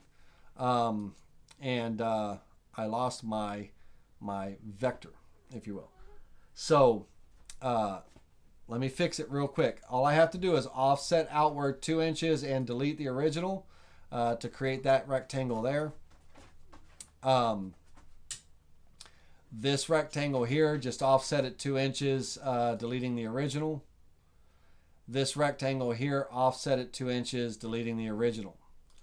That kind of brings me back to that separation, or the 3 sections of the panel. And remember, if you're wondering why over here, remember I extended my panel by 2 inches for visual purposes, so that's why you see this 2-inch gap over here, so don't panic. All right, now what I need to do is I simply just need to this is my frame out here, right? Okay, I'm gonna fix this by creating just a simple rectangle right here and everything. I'm going to essentially just get rid of the 3 sections. I know where they are. I don't visually need them there anymore. And I'm just going to create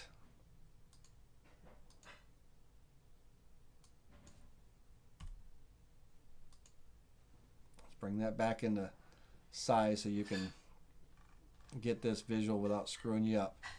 I'm going to take one rectangle and create my outer boundary. Done.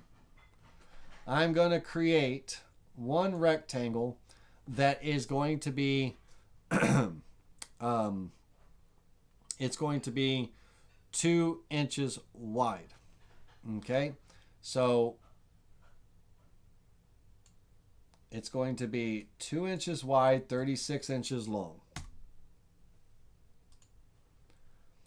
I'm going to take and copy that rectangle one more time.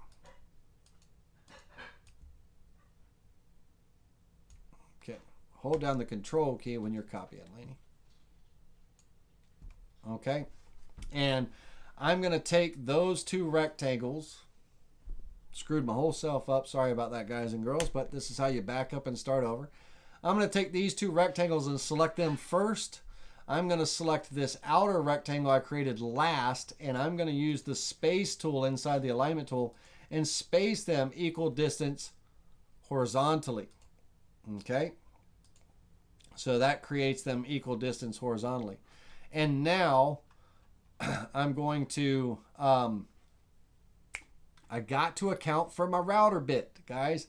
Got to account for my router bit. So this is 2 inches, what I want, but my router bit's going to be doing a profile cut around here, and I need it to cut right down the middle of this. So it's going to be what I went 0.08. So that's 0.16. So let me add 0.16 to this rectangle on its size. I'm going to add 0.16.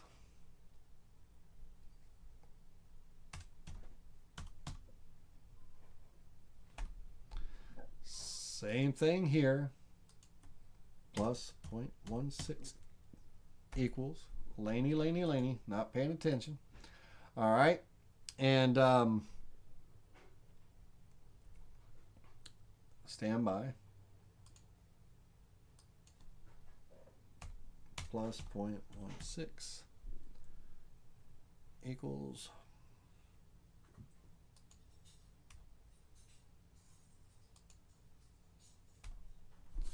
All right, 36 inches tall. All right, so I should have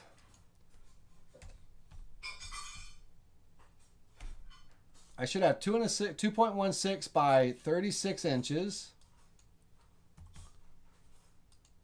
Okay, and this one should be 2.16 by 36 inches. 16. Okay. Now, I'm going to take a single line, and I'm going to draw a line right down the middle of those two rectangles. That's going to be the path that basically my router bit cuts. Okay. Now, the line here does not need to be here right now, so I'm going to move them up just out of the way. I'm just going to move them out of the way. Those two center lines, they don't need to be there now. They will be in a minute, but not right now, because right now what's first is I need to do all my trimming right here. Okay, scissors, trim this line away and this line away and this line away. Okay, create that separation. This is going to be a pocket, so coming down here, this gets everything out between these lines gets cut away.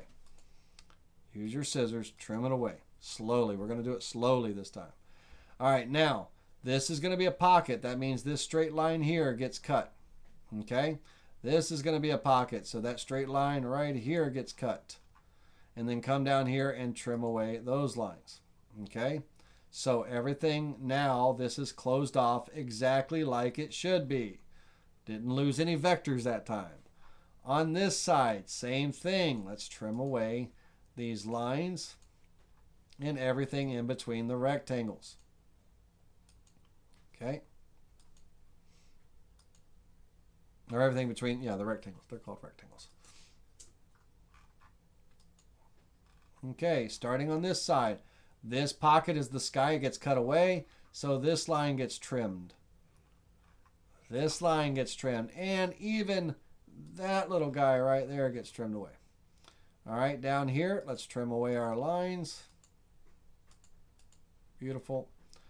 All right, on this side, this is a pocket. It gets cut away. We lose that. Come out here. That little guy will get deleted in just a second. But this gets trimmed. This gets trimmed. This gets trimmed. Okay. So this is a pocket cut. This gets trimmed. Down here is a pocket cut. So we don't need to do anything there. And all that's done on the left side. Finished. Clean up our mess. Delete that. All right. Delete that. Okay. We now have our 3 panels. We now can move these back down into alignment. Okay, into position. All right. And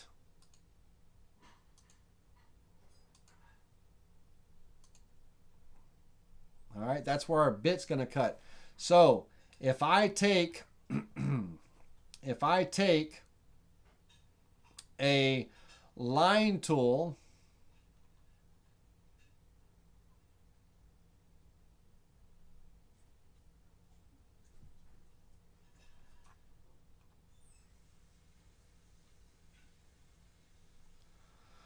Laney. All right.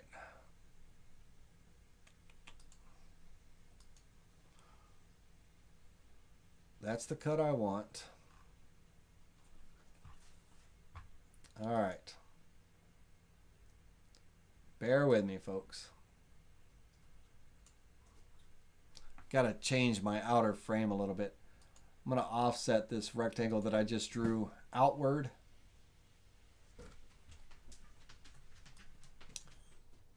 Two inches. That's what I thought. That's what I thought. So I need to add my 74 inches back in and skip my separation. All right, so I went back to 72. Nothing's changed, but I got to add in my other 4 inches here. 74. And I need to take this guy right here. I'm going to move him all the way over. I'm going to hold the alternate key to keep him kind of centered. But I'm going to hold the alternate key and I'm going to snap him here. And that was the control key, not the alternate key. Jesus, Laney, come on now. All right, let's group him together so we don't lose anything. All right, I'm going to hold the control alternate key down this time, and I'm going to snap him straight across, and then I'm going to move him to the left 2 inches. All right, so we're going to move him to the left -2 inches. Holy shit, Laney, this is a long way around things just to get that laid out. And hit apply. Perfect. Okay, close that. The border here. Okay. I'm going to take my design right here.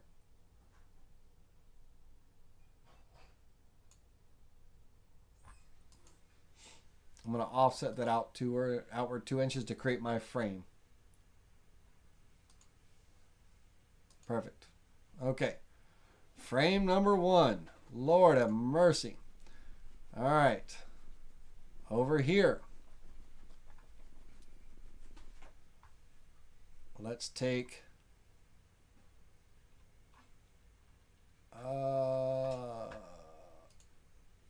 let's grab this.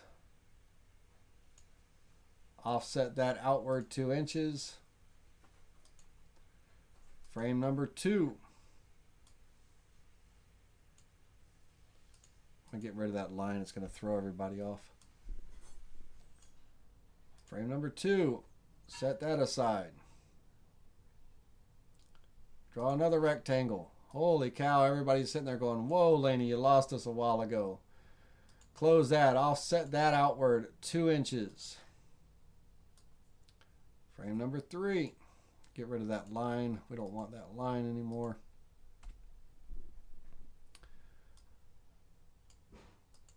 Okay. My 3 panels. Now, I want to be able to cut out the profile cut of these 3 panels. And I got a little line up there. Let me get rid of that. I want to be able to cut out the profile cut of these 3 panels. So I need room in between each one of them for my router bit, right? For visual purposes, not on your table. If you're on your table, you're just cutting them out one at a time. Okay? And we got a little straggler right here. Get rid of that. But for visual purposes, I need my board to be big enough so I can just do a profile cut so you can see it hanging on the wall. All right, we're going to clean this up. I'm going to take this object and I'm going to group it together. And I'm going to snap it to the left side of this one. I'm going to take this object and group it together. I'm going to take this object and group it together. I'll snap this object to the left side of this one, or the right side. Now, I'm going to take all 3 of these and center them on my material. Okay. As of right now, they are 75.5 inches wide, right? So that's my board needs to be at least that. But I'm going to take this group and move it to the left 0.16 inches.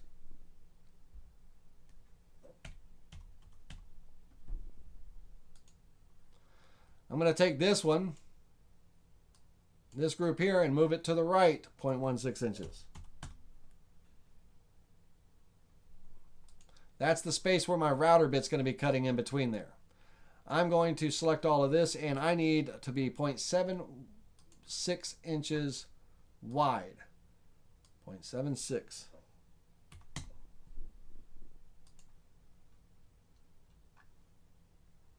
Wonderful. I need to center that onto the board. Let's do some toolpaths one more time, ladies and gentlemen. So profile cut. Let's get rid of some additional vectors we don't need. So delete that.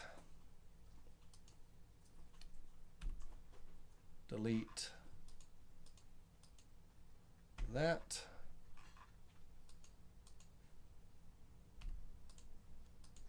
And delete that. All right, profile cut. 3/4 of an inch on the inside of the line with an 1/8 inch end mill. I'm going to click OK. And continue.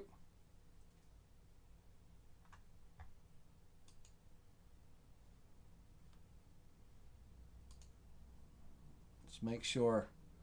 All right, stand by. I've got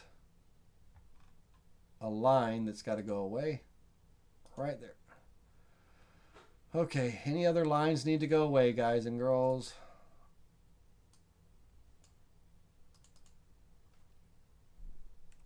We'll get it. Why is it messing up? Is there always one that's got to screw up on me right in the and when I'm doing this class? Is always one project that's always got to throw me off. Throws me right off my game. All right, there's still another vector. So I'm tired of playing games. I'm going to right click, select all open vectors, and I'm going to zoom in to the selected item. There's the open vector. That little line right there, that's what I'm getting called on, that line right there. All right. Holy jeez. Let's try this again. Calculate. Beautiful. That's what we want. Okay. Wonderful. We're getting somewhere now. Cooking with gasoline. Don't do that. Undo last.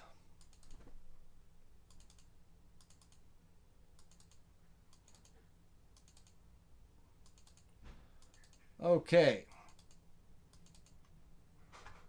Let's see here. And there's some other little pieces. You get the gist. Let's come over here. All right. Now, profile cut.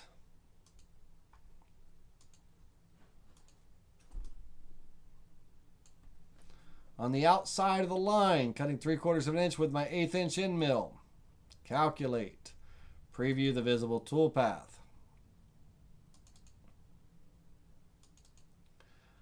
All of that just for that visualization. Oh, shit. That's so funny. Okay, let's see what we've got here. Murphy's Law. Laney, I would hang it up. Let's see here. Laney, how would you hang it? With keyholes, cut picture hangers? Yeah, so with a 2-inch frame, I would probably, on this, the 3-section wall sections, possibly keyholes with anchors and everything, or a very small French cleat system would be a little bit more stable. Small French cleats anchored in and everything. If you're going into a drywall wall, we want to make sure that we got good anchors and all and everything, because I'm sure there'd be some weight to this or what have you. But this this material could be anything.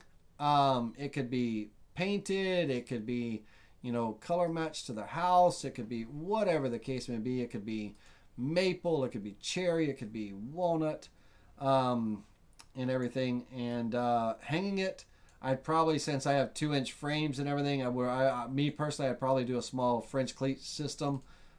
Each individual frame would have its own cleat to hang on, and that would be more stable. Or you could do keyholes on the back for sure. That's not a problem either. and everything. So yeah, that's how I would hang that, either with a small cleat system, Brooks, or keyholes. Yep. All right, Murphy's Law. That was rough. Kool-Aid says that was rough. That was very rough. Hopefully, you kind of get how we got to there. Basically, we had to draw the frames out. We had to trim the vectors so that they close off. We can't have any open vectors at all, and we got to close off our pockets or our profiles so they get cut and everything, and leaving our material and all, whichever way. Now these panels themselves, they end up being 24.5 inches by 36, and for me that would fit on my CNC machine. So I'm not worried about the ½ inch on that 24 inches, but 24.5 by 36 on my 24 by 40 inch cutting area, and I'm cutting 2 inches in, so I'm not anywhere near my limits at all. I could cut these 3 panels out individually to hang on the wall to kind of create that, that finished scene or whatever. And this is just a rudimentary design. I mean, we could go much more elegant and creative and all kinds of things. I mean, you can go to town, with all types of wall art type concepts, and there's vectors out there, decorative panel packs and stuff that are already SVG files that you can purchase, and for a few dollars to get all the files to do the cutouts and stuff. Or you could create them yourselves. It's very simple to create a very beautiful piece of wall art from a very simple vector. If I was, that like that leaf one right there, I could go leaf vine vector, and I could go to images. We could find an image that might be resemblance of, a nice piece of art, whatever the case may be. Come in and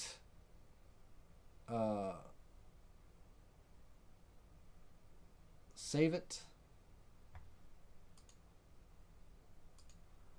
Come back and import it.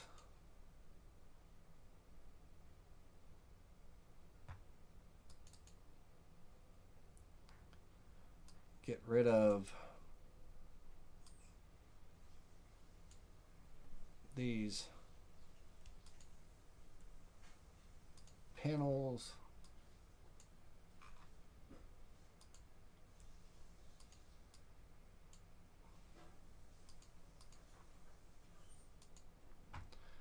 Trace it.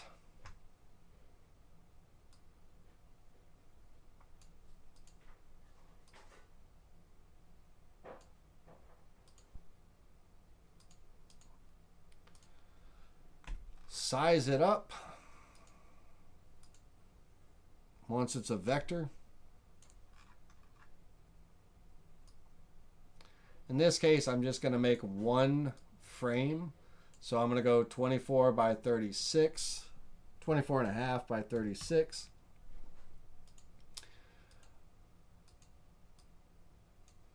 Offset that inward 2 inches to create my frame.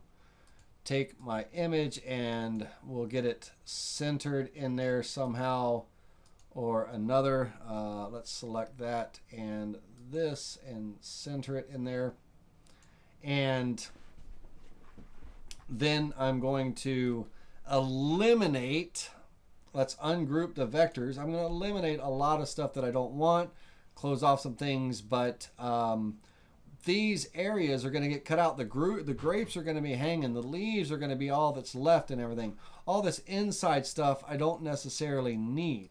These inside vectors and all, but I do want the leaf, right?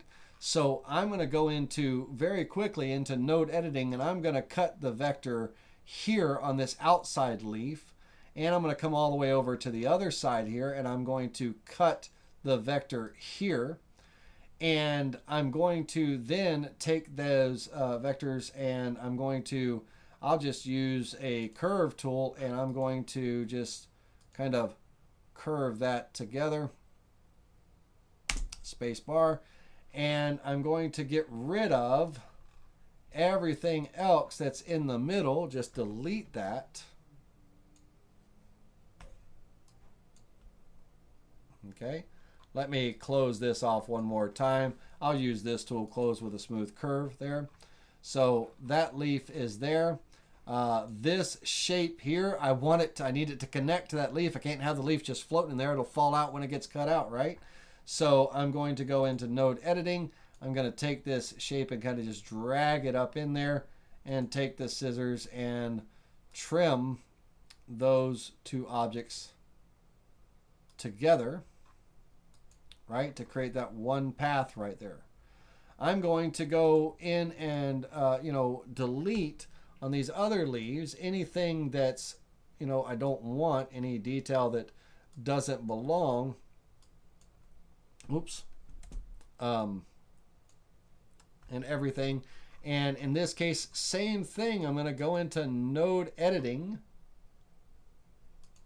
I'm going to cut the vector here on this outside leaf. I'll cut the vector here on this outside leaf. I will delete everything else in the middle, and I will join these back together, and I will use my scissors, and I will trim these objects to create that connection, if you will. Outside of my border, I'm going to trim these vectors that don't belong, and I'm going to trim that straight line away. Okay.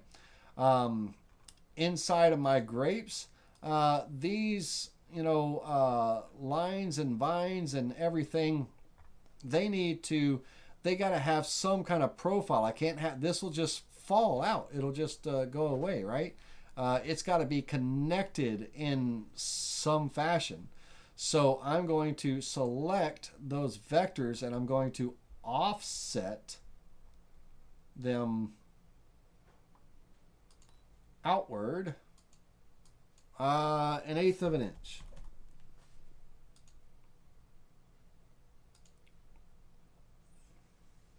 And actually, I'm going to go the other direction. Let's go inward 1/8 of an inch.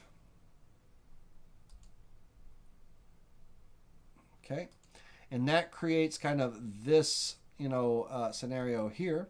And what I need to do is think about, this is going to get cut away. This is going to get cut away, right? And so how do they connect to my frame here? Well, in node editing, this offset that I created, I only created it for this outside border because I have to kind of create this enclosure. So I'm going to take this line, move it out here. That way I have something to trim. Okay.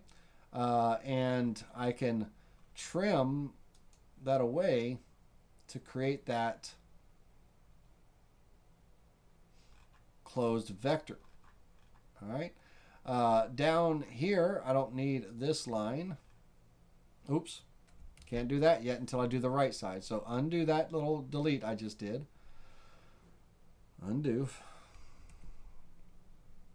And go back into node editing. Take this line and move it out past here. Take my scissors and trim that away. Now I can trim that away. There we go. Up here, trim this away. And that creates that closed off area. So now I have this outline of this grapes. And it's all about the silhouette. The inside of the grapes don't matter to me and everything. It's that silhouette. I'm creating the silhouette of the leaves, the silhouette of the grapes and everything, if I want to leave some of the vectors to create some cutouts on the inside to create some separation, go for it, whatever you want to do. But I want to take this and kind of get rid of this. I'll leave some of these cutouts here and everything, but I got to make sure that they're big enough that my bit can fit in there, right? At least 1/8 of an inch end mill. If not, then I'm not going to, waste a whole much time to it, or I'm going to offset it outward, one of the two. But all of my vectors that were offset and everything, I'm going to get rid of all that trash. I don't need any of that. So I have this closed vector that's going to cut all in here. I've got this, my leaf, anything outside, that's got to get cut away. It's outside of the line, remember? Okay. And up here, yep, no, that's good. That's fine. Actually, I'm going to fix that. I don't want that there. Node editing. I'm going to delete. No, actually, I'm going to drag this point straight up. And then I'm going to delete that point. Just kind of straighten that out there. All right. So I've got this silhouette here. And I am ready to create the toolpath. So let me get rid of some of these inside vectors that don't belong. This one doesn't belong. This one, that one, and that one, and that one. That's part of that offset that I did. I should have deleted those earlier. But so I'll leave some of these little pieces in here, but I am actually going to size them up so they'll actually get cut. I will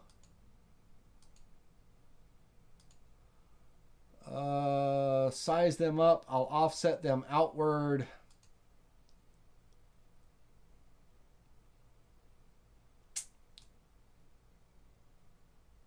A 1/16 of an inch. The radius of my bit. Delete the original. And we'll see what that looks like. It's probably going to look like crap, but that's okay. We'll give it a shot. Now, profile toolpath.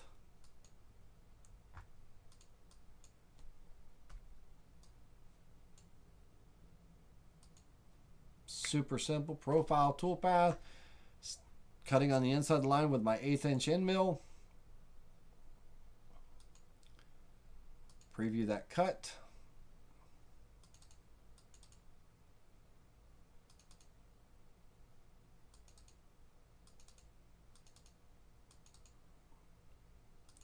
Might want to take a little extra time and make the vines maybe a little bit thicker.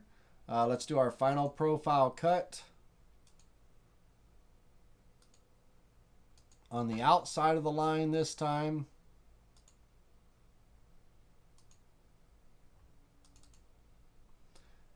To create that very generic, piece of wall art, right? When I say generic, I mean just it doesn't have to be highly detailed and stuff. You may, depending on the thickness and everything,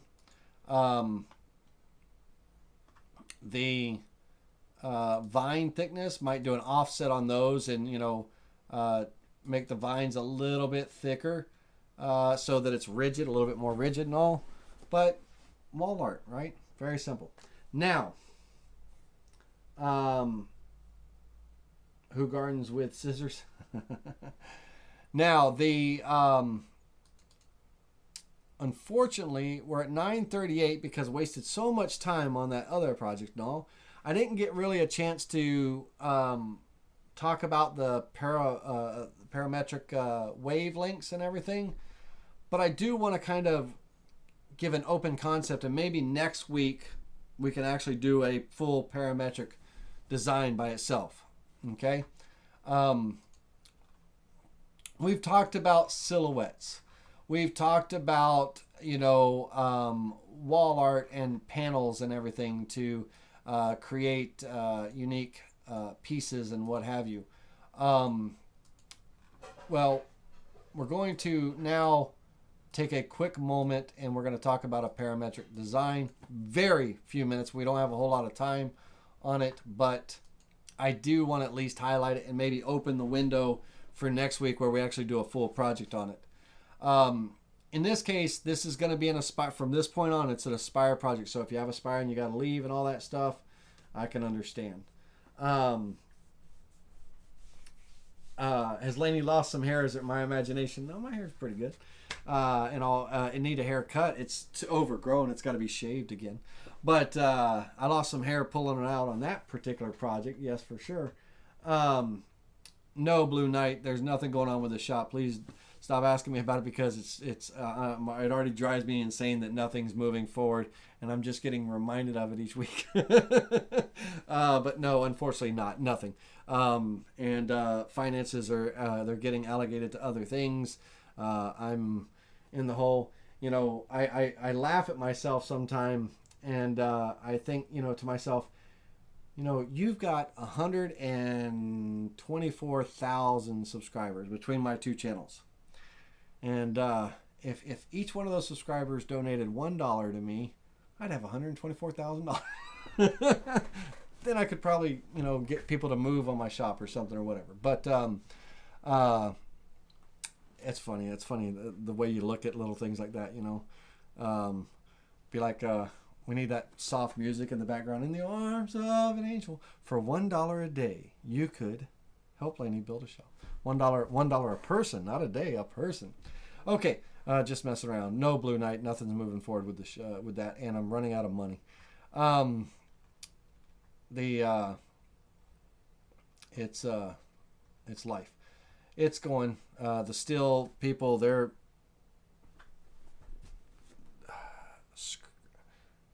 screwing around. I want to say a different word, but they're dragging ass, and they're so far behind, and I don't know. I don't like thinking about it. It'll get eventually. Hopefully, it'll get done. Okay, parametric design. Now, this is going to be an Aspire project, guys. So, we're going to work with models and creating models and everything. Now, the most popular parametric design that you see is kind of the water droplets and everything. To give you a general idea, let me see if I can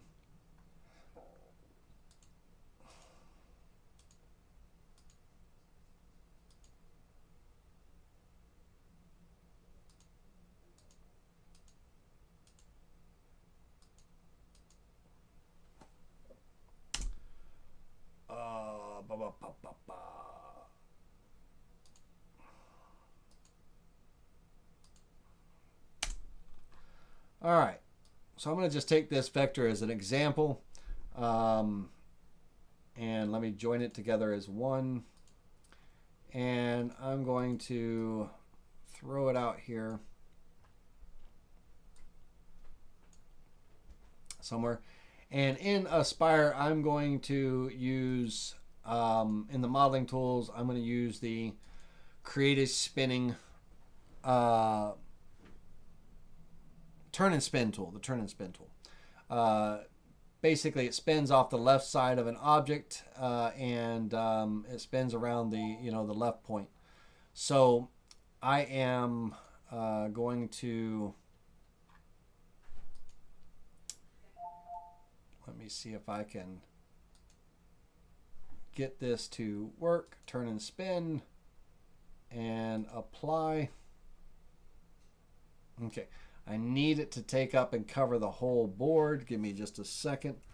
Let me undo that. And let me extend my line.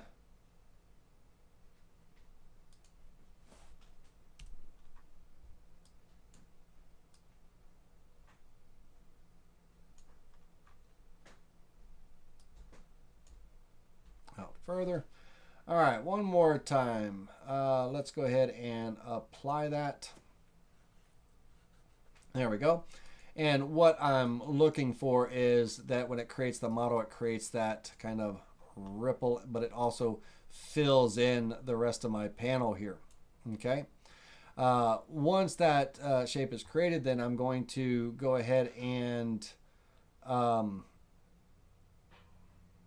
going to go into the properties of that shape, and I'm going to reduce the size, and I'm going to bring this down significantly to kind of create that ripple, if you will. It's kind of that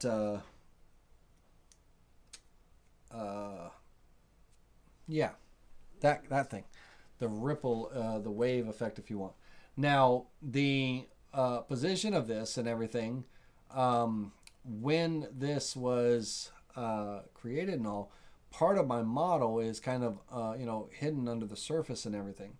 Let me bring the shape size back up a little bit, and let's bring it up a little bit higher and stuff.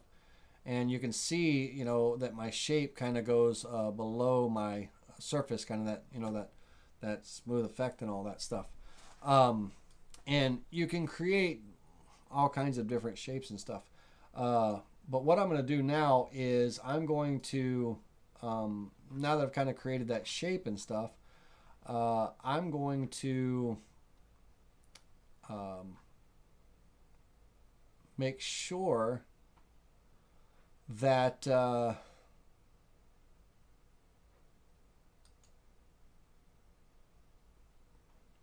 with me just a second.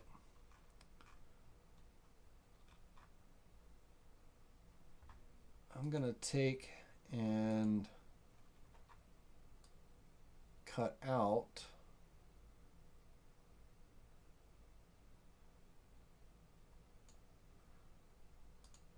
everything beyond that for the moment. I need this model, right? I need it because I want to duplicate it. I want to duplicate it over and over and over again. And then I'll change the size of it and everything. But what I'm going to do is I'm going to duplicate that component. So we're going to come down and duplicate it. And then on that duplicate, okay, on the duplicate, I'm going to basically select it and the vector, and I'm going to remove everything outside of that vector away for that particular component. That way it's kind of sits, by itself here. And then I'm going to take it, that component, and I'm going to move it over. Maybe make it a little bit bigger.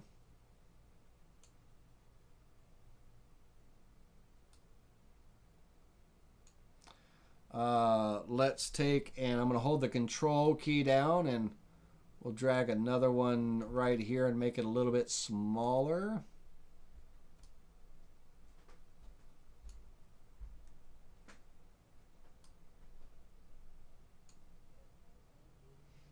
Okay, and we'll probably change the combine mode. We want these all to merge together in a sense, or they might overlap or what have you, but let's look at it first.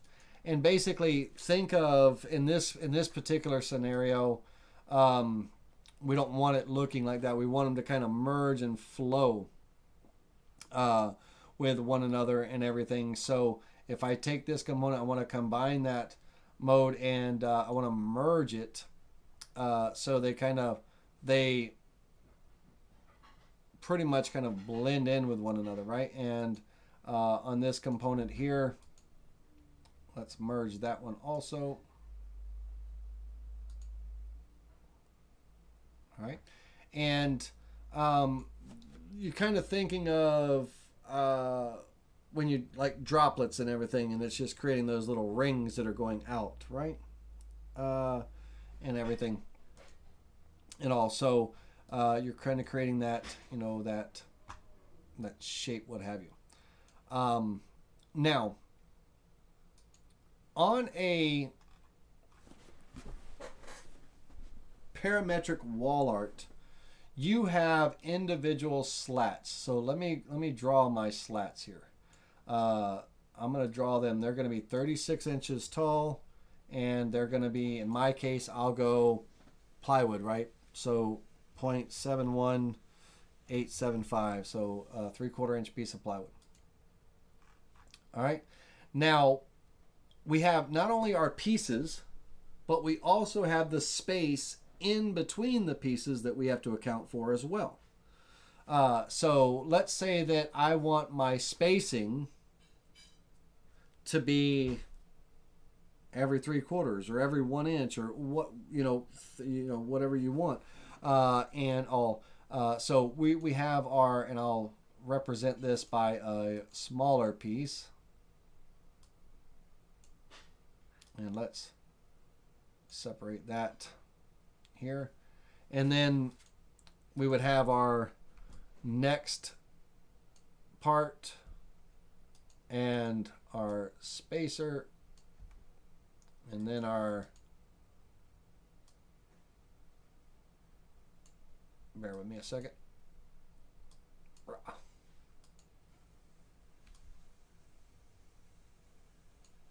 spacer. And so you have your panels, and then you have the spaces, the air space in between, that these get hung up on. Again, for reference purposes, let's take a look at a parametric wall art panel. Everything, it creates this finished piece, right? So this kind of wavelength and everything, right? This wall art.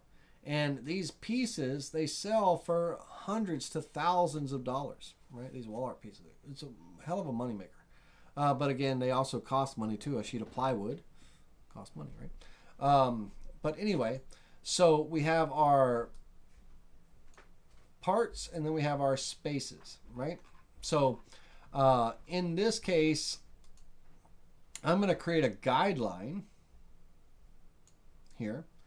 And then I'm going to create across my, my 4x8 sheet of plywood or what have you, that, my 36 inch panel, whatever size my wall art happens to be. In this case, my wall art happens to be 76 by 36, right? 76 long by 36 inches tall.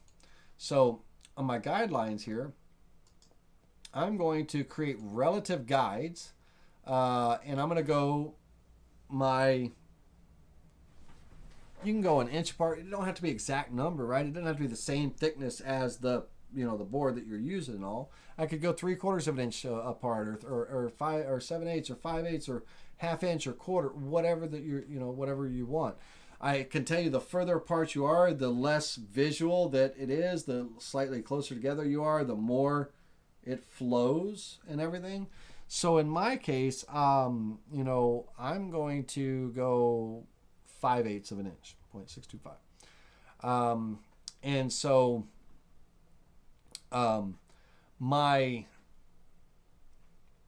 that's my space, right? So that's my space. And my material is 0.71875. So for me, material, space, next material, space, next material, right? So for me, it's going to be 0.71875 plus 0.625 equals, okay? And I'm going to probably, let's see here. I'll go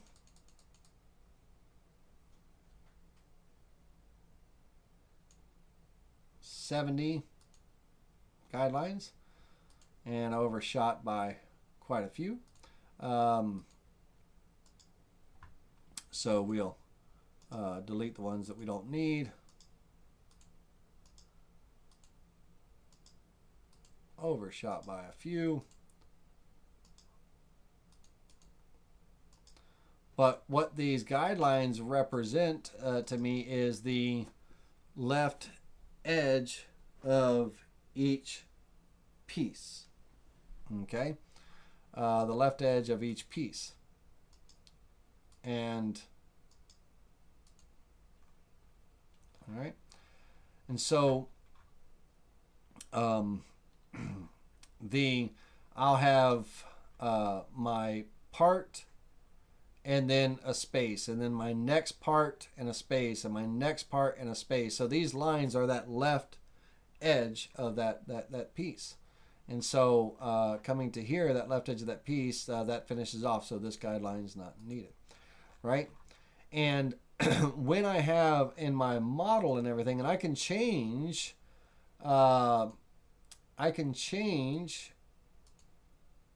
the properties of each of these parts to make them higher or lower, or you know, I can have them fade. I can do a lot of different things, and I can you know, create kind of that wavelength, if you will. And these are the 3 drops, right?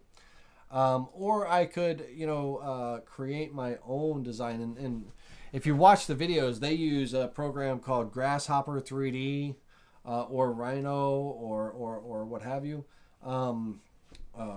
We can use Aspire. I can create models and waves and stuff. I don't have to do the teardrops here. I could come in and create a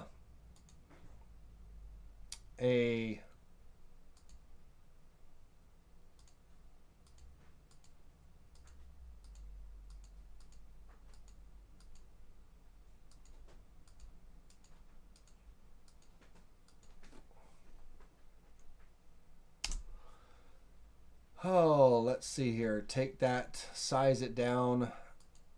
Because my parts, you know, however far that shape is, you know, sticking out, that's how far my parts are, you know, how wide they are, right? Not how thick, how wide. And so, you know, depending on my wave, or depending on the radicalness of it and everything, I'm not going to go too extreme. That's 7 inches. Let's bring that back down. I'm going to go, let's go 5.5 inches on its height. And let's go 76 inches on its length. And let's draw a line here to here.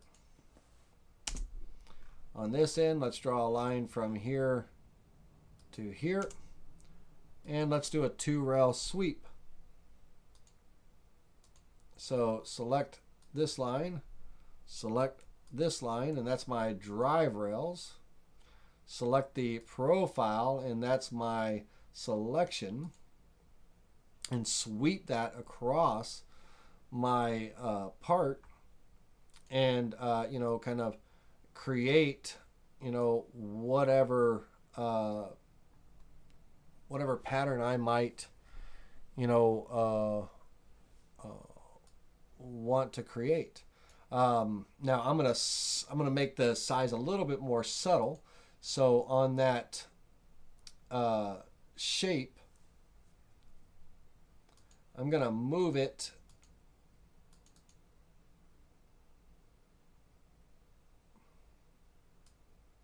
to the bottom of the list, because that would be the foundation.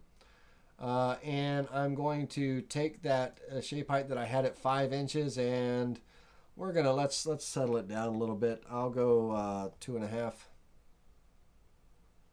Let that settle up a bit, and I'm gonna create this as a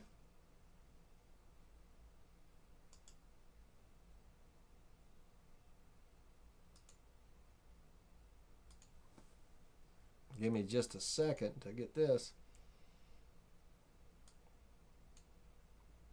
Okay, I'm going to create this as kind of an add, so that you know, these shapes kind of I don't like this. I don't like that that shape right there. It can't do undercuts. Think about that, Laney. Think about that. So let me just change that real quick in node editing. I'm going to pull this back up.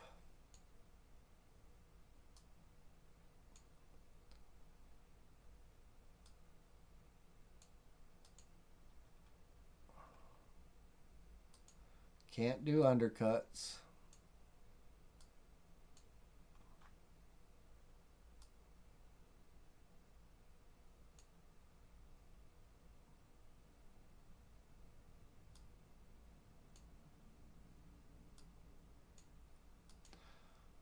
Okay, we're going to delete that component real quick.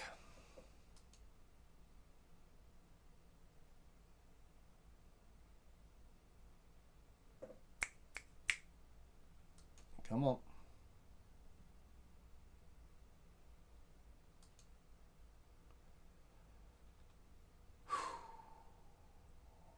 This is going to be the end here in just a minute. What?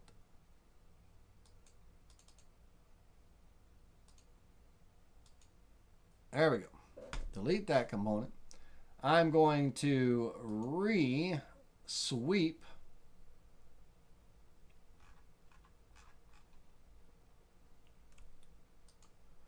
that corrected shape .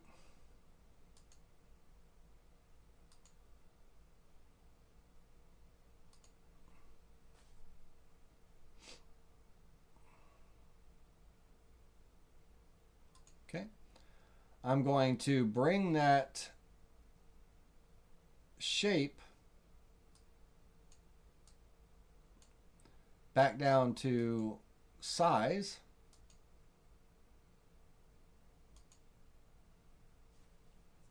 Again, I'm going to go 2.5 inches. And all right, go back into that 3D view. And you can create all kind of randomness or whatever the case may be. But how do we now, from this shape and everything that's going on with it and everything, how do we now get the get our individual slats or pieces and everything out of it? And give me just a second. Oh, come on.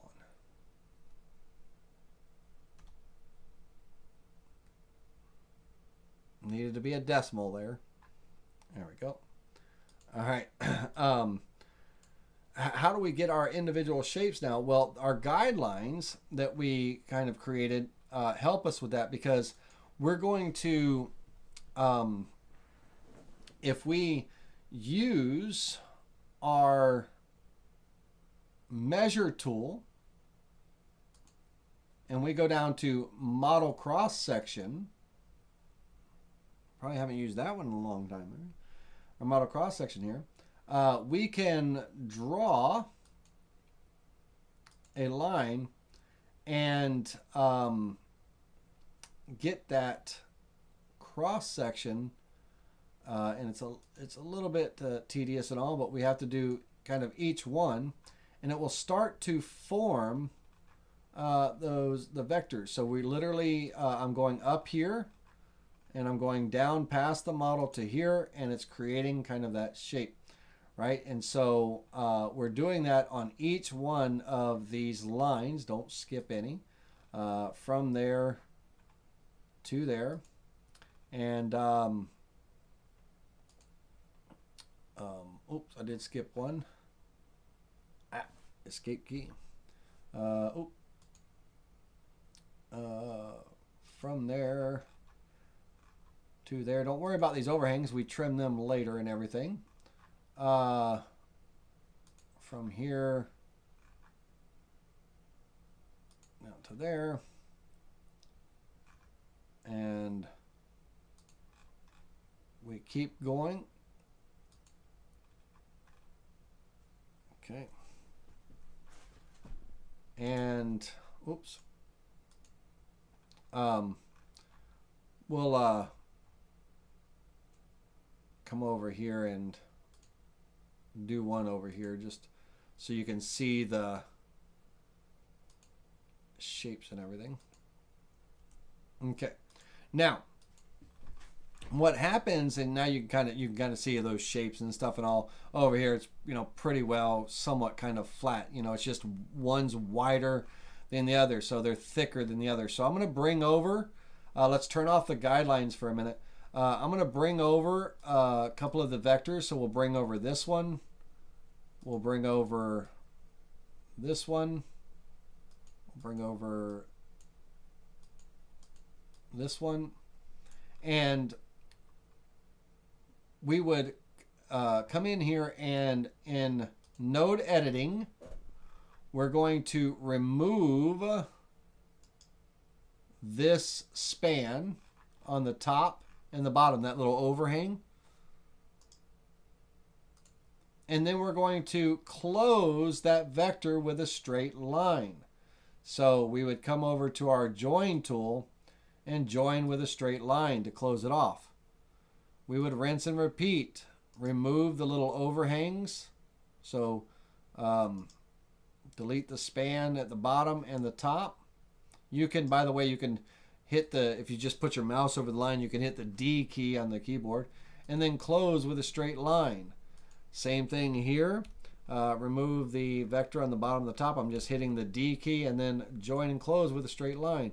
And you would do that for every single one of these. And what you've created now is you have created the vector of the part that's going to get cut. You've created the profile vector. So you would lay those vectors out on your sheet. And let's do these two over here so you can kind of get a general idea. Let's move this one over here and this one also. Node editing. Delete this span. Delete this span and close with a straight line. Delete this span and this span and close with a straight line. And so your end mill, your profile is gonna, your end mill is gonna come and cut, you know, these parts out. They're laying. This is the board laying on its side, right? So you're gonna lay these out on your sheet, number them, and whatever, you know, 1, 2, so you get them, so you put them back together in the right order, kind of thing. Those would be profile cut, and then they would be stood up on end and stacked every, you know, whatever our spacing is, our 7178.6, you know, with a spacer of a 5/8 inch. I went 5/8 inch spacer in between, and you would, you know, when it's all assembled and everything,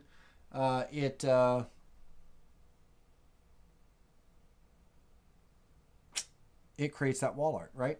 So on your guidelines, you literally, somewhere up here, we're in the measure tool, and we're outlining the cross section,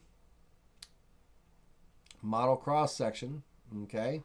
And basically you click 2 points and it creates the vector representing the cross section of that model and everything. So we're just going up high because we're going to end up trimming that vector away anyway. And then we come down and down low, and it creates that cross section. And you do the next one, you know. And don't go bottom to up, go top to down, because it goes backwards if you do. So from the top down and create that cross section and stuff and everything. And that will create, it'll create the different thicknesses of the material. The material will get thicker and thicker and thinner, you know, when they cut out. So that way when it gets assembled, it'll create this piece, you know, and this look and stuff. And everything. So I mean, if we look at, again, if we look at the wall art, if we look at our wall art references here, CNC wall art, let me see if I can find one that's not up here. Here you go. So those water droplets, the water droplets that, you know, people kind of, you know, that's kind of like the most common one. But you can create virtually any shape, you know, you can model and create any kind of shape. You're creating just a smooth wave, right? A smooth wave. Kind of a parabolic wave and stuff and everything. And so you're going to have highs and lows. So you're going to pull points up and pull points down. And, you know, in my wave, it's just a simple wave, right? There's no highs and lows. But if I take and go over into my model, and I go into my sculpting tool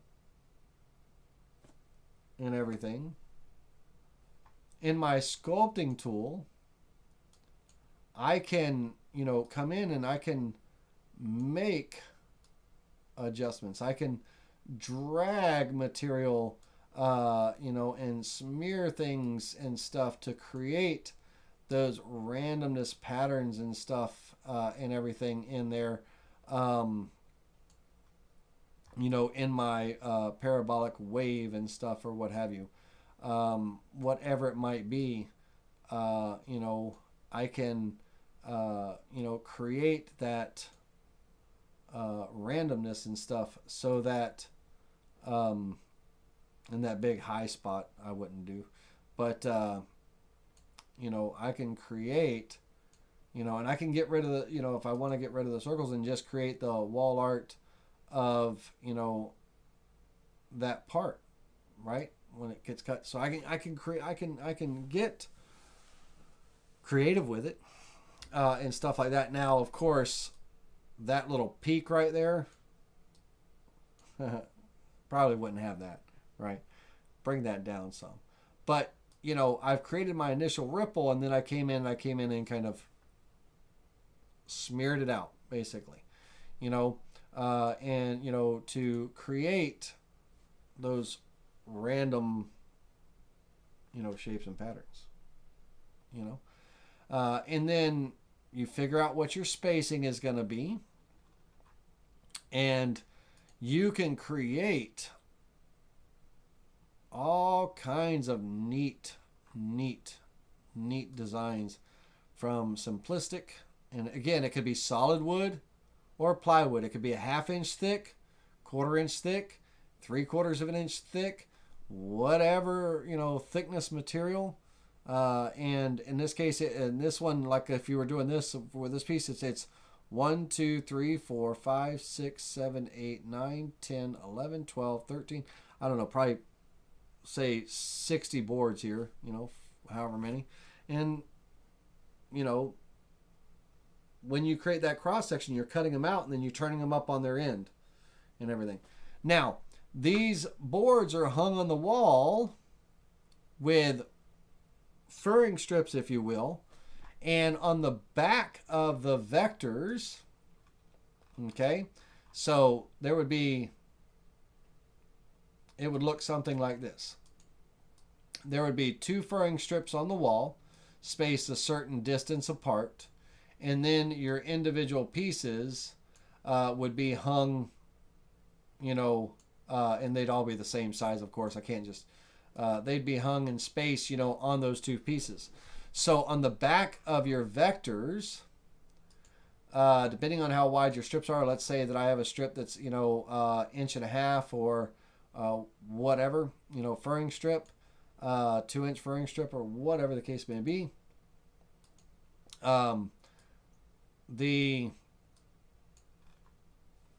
Let's say there's one up there and one down here. Let's try that again. Hold the alternate key so it stays in line. Wonderful. And if I come in and trim that, and of course I didn't hold the alternate key. Hold on a minute. It should have been alternate and control key. Control for the copy, alternate to keep it straight in line with the other one. There we go. Now, trim that away and that away. Nope, not that way. There we go. And that creates the notches where it's going to hang on the board. There are some very good videos on YouTube that will that if you're it's something that interests you, and again, that wall art Etsy page, Parametric Wall Art, you can, there's a page wherever that page was that I went to earlier. Hopefully you screenshot it earlier in the there. You can buy the designs. You just cut them out and sell them. Parametric Wall Art. And in the I'll just we're not going to listen to this video. We're going to give the guy credit. We'll watch the commercial real quick, and there we go. But we're going to now, on the end pieces, the notch that goes on the furring strip, it doesn't cut all the way through, so it's kind of hidden, right? But you see that spacing, and that's just 3/4 inch birch plywood, right? But the when the parts get cut out, this individual has a domino, so he ended up going really kind of overboard and all. He makes jigs and stuff. It's pretty cool. Watch his video. It's nice. But in his furring strips, he's got dominoes that he puts in to the back of all the pieces. Get rid of that ad. So that way, let me back up here. Add some glue there, and then they'll get hung, and he's dominoed them in and all that stuff, but you don't need to do that. But they get hung up, and he's got them numbered in order, so he knows which one goes where. You know, the video, this is Last Leg Woodworks video, and I did a great job. But the end pieces, the notches that go on the furring strips, they're not all the way through, so it's not revealed. So it looks like it's just floating on the wall, you know, so you don't cut them all the way through. So that's kind of the trick there. But, you know, these parametric waves. And this is a pattern that he purchased off of that website that I told you about. And the, we'll go back to that. Oops, not that one. We'll go back to that page, and that's, you know, pretty much that design. But there's all kinds of neat stuff, and you don't have to make them yourself. You can go and buy it, buy the designs and everything, right? So beautiful stuff. It's really cool, really neat. It's fun. But grid lines, spaced apart, counting your board thickness and your space. Board thickness and space, that's your guidelines. Your measure tool, cross section, will come in and create that cross section of that model and everything. And then when you take that cross section and make sure you move them in order, right? Move them in order. But on your little overhangs and node editing, you remove the span.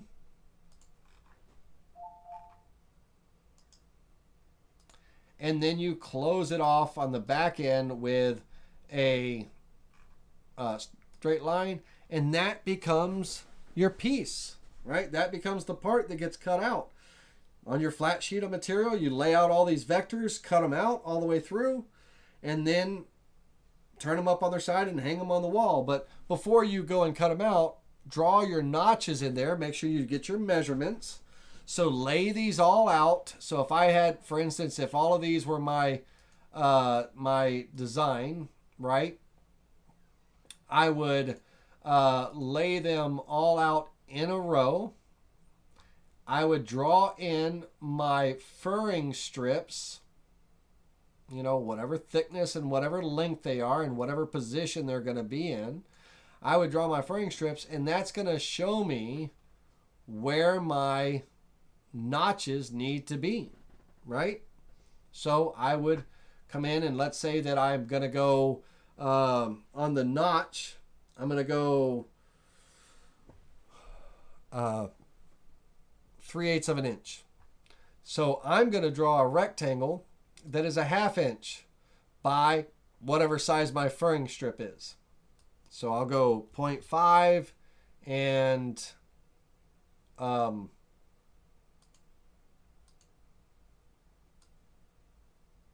let's snap it to there and there. And what I'm going to do is I'm going to take on here and I'm going to line this up on the edge, but I'm going to make sure that whatever I do, because my vector line, these boards, because of the wave, right? They're going to be, the boards are going to be, they're not going to be uniform on the back side. Unless you add extra meat, if you add extra square meat or whatever. But in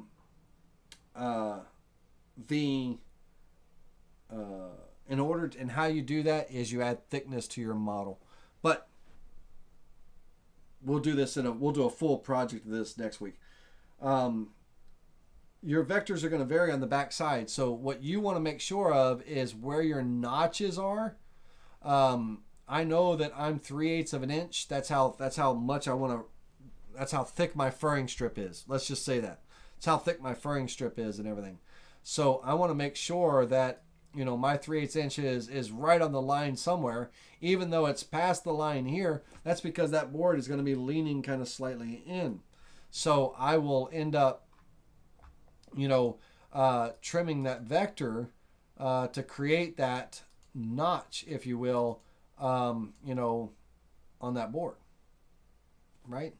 So however you want to do it, but you line all your pieces up in order, all your vectors up in order, get them aligned up, and you can use your alignment tool. If I select all of these, let's say that I had them all moved out here in order, but you know, one was down here, one was up there, the other one was just, I have them all screwed up and everything. I can select all the vectors and I can align them up and down with one another so they're all in alignment, right? And then I can place my furring strips, and then I can create, here's where my notches need to go, and I can create my notches, right? Whatever you want to do. But that's how you would create those parts. And if you want thicker, if you want more cross-section or more thickness in the back, on your model, okay, see my model doesn't have any meat back here, right? A whole lot of meat. We would give it some base height. So let's say I want to give it 1 inch. I don't want it sticking too far off the wall, but let's just say 1 inch. Then let's come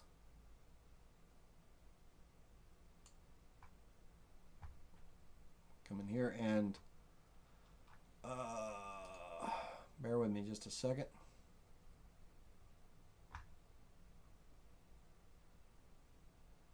Turn it up on its side so everybody can see. All right. So the base height is this, you know, meat back here. So, and we want to give it 1 inch of base height. So that's going to add that base meat on the back side, right? You know, I don't want to go too crazy on the base height, but just for visual purposes, I'll go 2 inches so you can see that base height. You know, you can see that base height and everything. You'll see it here, right? There we go. And so, you know, imagine taking this model and slicing it in 3/8 of an inch or 3/4 of an inch sections, our board 0.71875, and then removing every other one, or you know, every 5/8 of an inch we remove a piece of material, and that's our visualization. I can simulate that.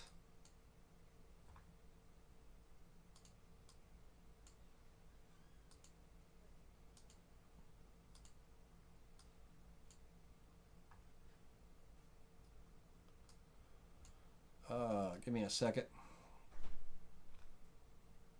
Turn the guidelines off. There we go. if I take a rectangle, 5/8 of an inch wide, 0.625,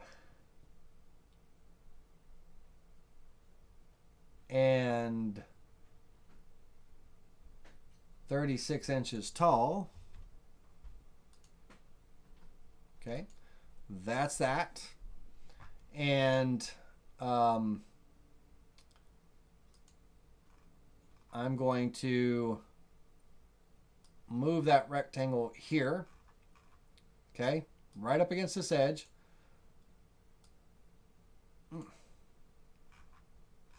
Okay. And I'm going to use my array tool for a minute. So on my array tool, I want one row, or not one row. Yeah, one row. Sorry, one row. And I don't know, 72 columns. I don't know. With a gap in between each of them of 0.71875, right? 71875. And no gap on the Y because there's nothing. And so I want to copy those. Okay, that'll create that array. And these guys out here, I don't need. And I don't want my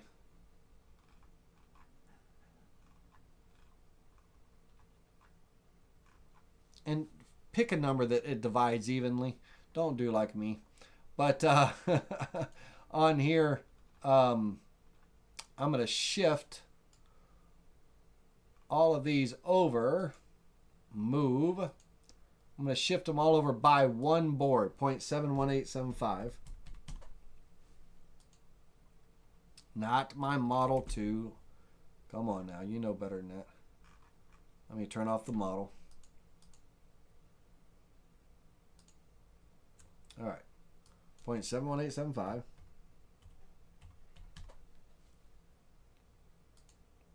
Okay.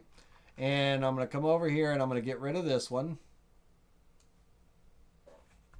Now, if I take my model, if I take all of these vectors right here, this is just for visualization, and I take my model and select that as well, and I remove everything within those vectors away. Okay. I'm going to undo that really quickly because I want to make my vectors just a little bit taller than 36 inches. So really quickly, I'm going to make them just a little bit bigger. There we go. All right. So if I take select my model and clear everything inside those vectors away, that'll create a simulation of my spaces, right? So if we were to look at this, you could see kind of, and that wall art looks crazy with all that. Let's turn off these rings, right? But those rings. But you have kind of a visualization of what this would look like when it's hanging on the wall, right? So you can visualize that wave. And so from the front, not too appealing or whatever, from the side you can kind of see what's happening and going on and all that stuff. But yeah. Okay. All right, everybody. It is 10:30. Holy cow. We are done. Everybody's dropped off. There's only a few of you watching. But we will create a class. We'll create a parametric design, a really nice design, something that somebody might actually want to make next week. And I'll provide that file to you guys and girls. But that's the gist of it, right? So, unfortunately, it's an Aspire thing. You can go and buy models of parametric cutout, or not models, but project files that you can cut on your CNCs and sell and all that stuff. So they're available. They could range in dollar amounts, $16 or less or whatever, depending on the seller. And it's a good moneymaker, good little moneymaker. these installations and stuff. So keep that in mind, and we'll come up with something cool. I'll show you how you can use existing models that you already have to slice up and create parametric. You know, it doesn't have to be a wave. It doesn't have to be something. You can use an actual model. You know, it could be a bear cut up, you know, and then whatever. Right? So, all right, we've gone on way too long tonight. I did not realize we went 3 hours and 19 minutes. We're going to call it a night. We're going to have a good one. Thanks for you loyal son of a guns that stuck it out this long. And your questions, hopefully I answered them. And Kool-Aid had one question that I didn't see. It was on say the 3-piece setup, those 3-piece frames. What would you do to not lose the detail between the frames you deleted? Really, I mean, you're going to lose something, because you've got to think about the design as a whole, and then you got to think about them getting cut up into sections. You could take, let's say you only want to lose 1/8 of an inch, you know, between each one. You could take your overall measurement of your design, Kool-Aid, draw 2 1/8 of an inch thick rectangles, you know, let's go 1/2 inch. Okay. 1/2 inch rectangles, 36 inches tall, whatever it is. And visualize that is 3, you know, space them evenly across your board. It'll space them equal distance. And visualize that as your 3 sections. So now each one of those sections, cut the vectors, you know, on that 1/2 inch block, cut the vectors based on that, and that's your inside. And then from there, create a little, separate it, group it together, separate the middle one, group it together, separate the other one, group it together, and then create a 2-inch rectangle or frame around those 3 pieces. And now you've only lost really 1/2 inch in between each piece, right? You didn't have to do like I did. I just created one 72-inch sign, and I drew my 2-inch frames and I cut them up, and I lost that 2 inches in between. If I didn't want to lose that kind of detail, I just create the entire design, cut my 2 1/2-inch sections out of it, you know, trim the vectors, you know, on those 2-inch or 1/2-inch rectangles, 2 of those. And now take this section, move it aside. Middle section can stay there. This section, move it aside, and draw new frames around the outside of it, right? And then I've only lost 1/2 inch between each part. Okay. Until next time. Thanks, man. Yeah, have some serious fun. And Camaro, you're welcome. Camaro, you've got a 4x8. And with your, you know, plywood sheets and everything like that, you've got, I believe you have the Shop Saber. Dude, you could rock these signs, right? So, and, you know, they're big money. All right. Until next time, we'll see you.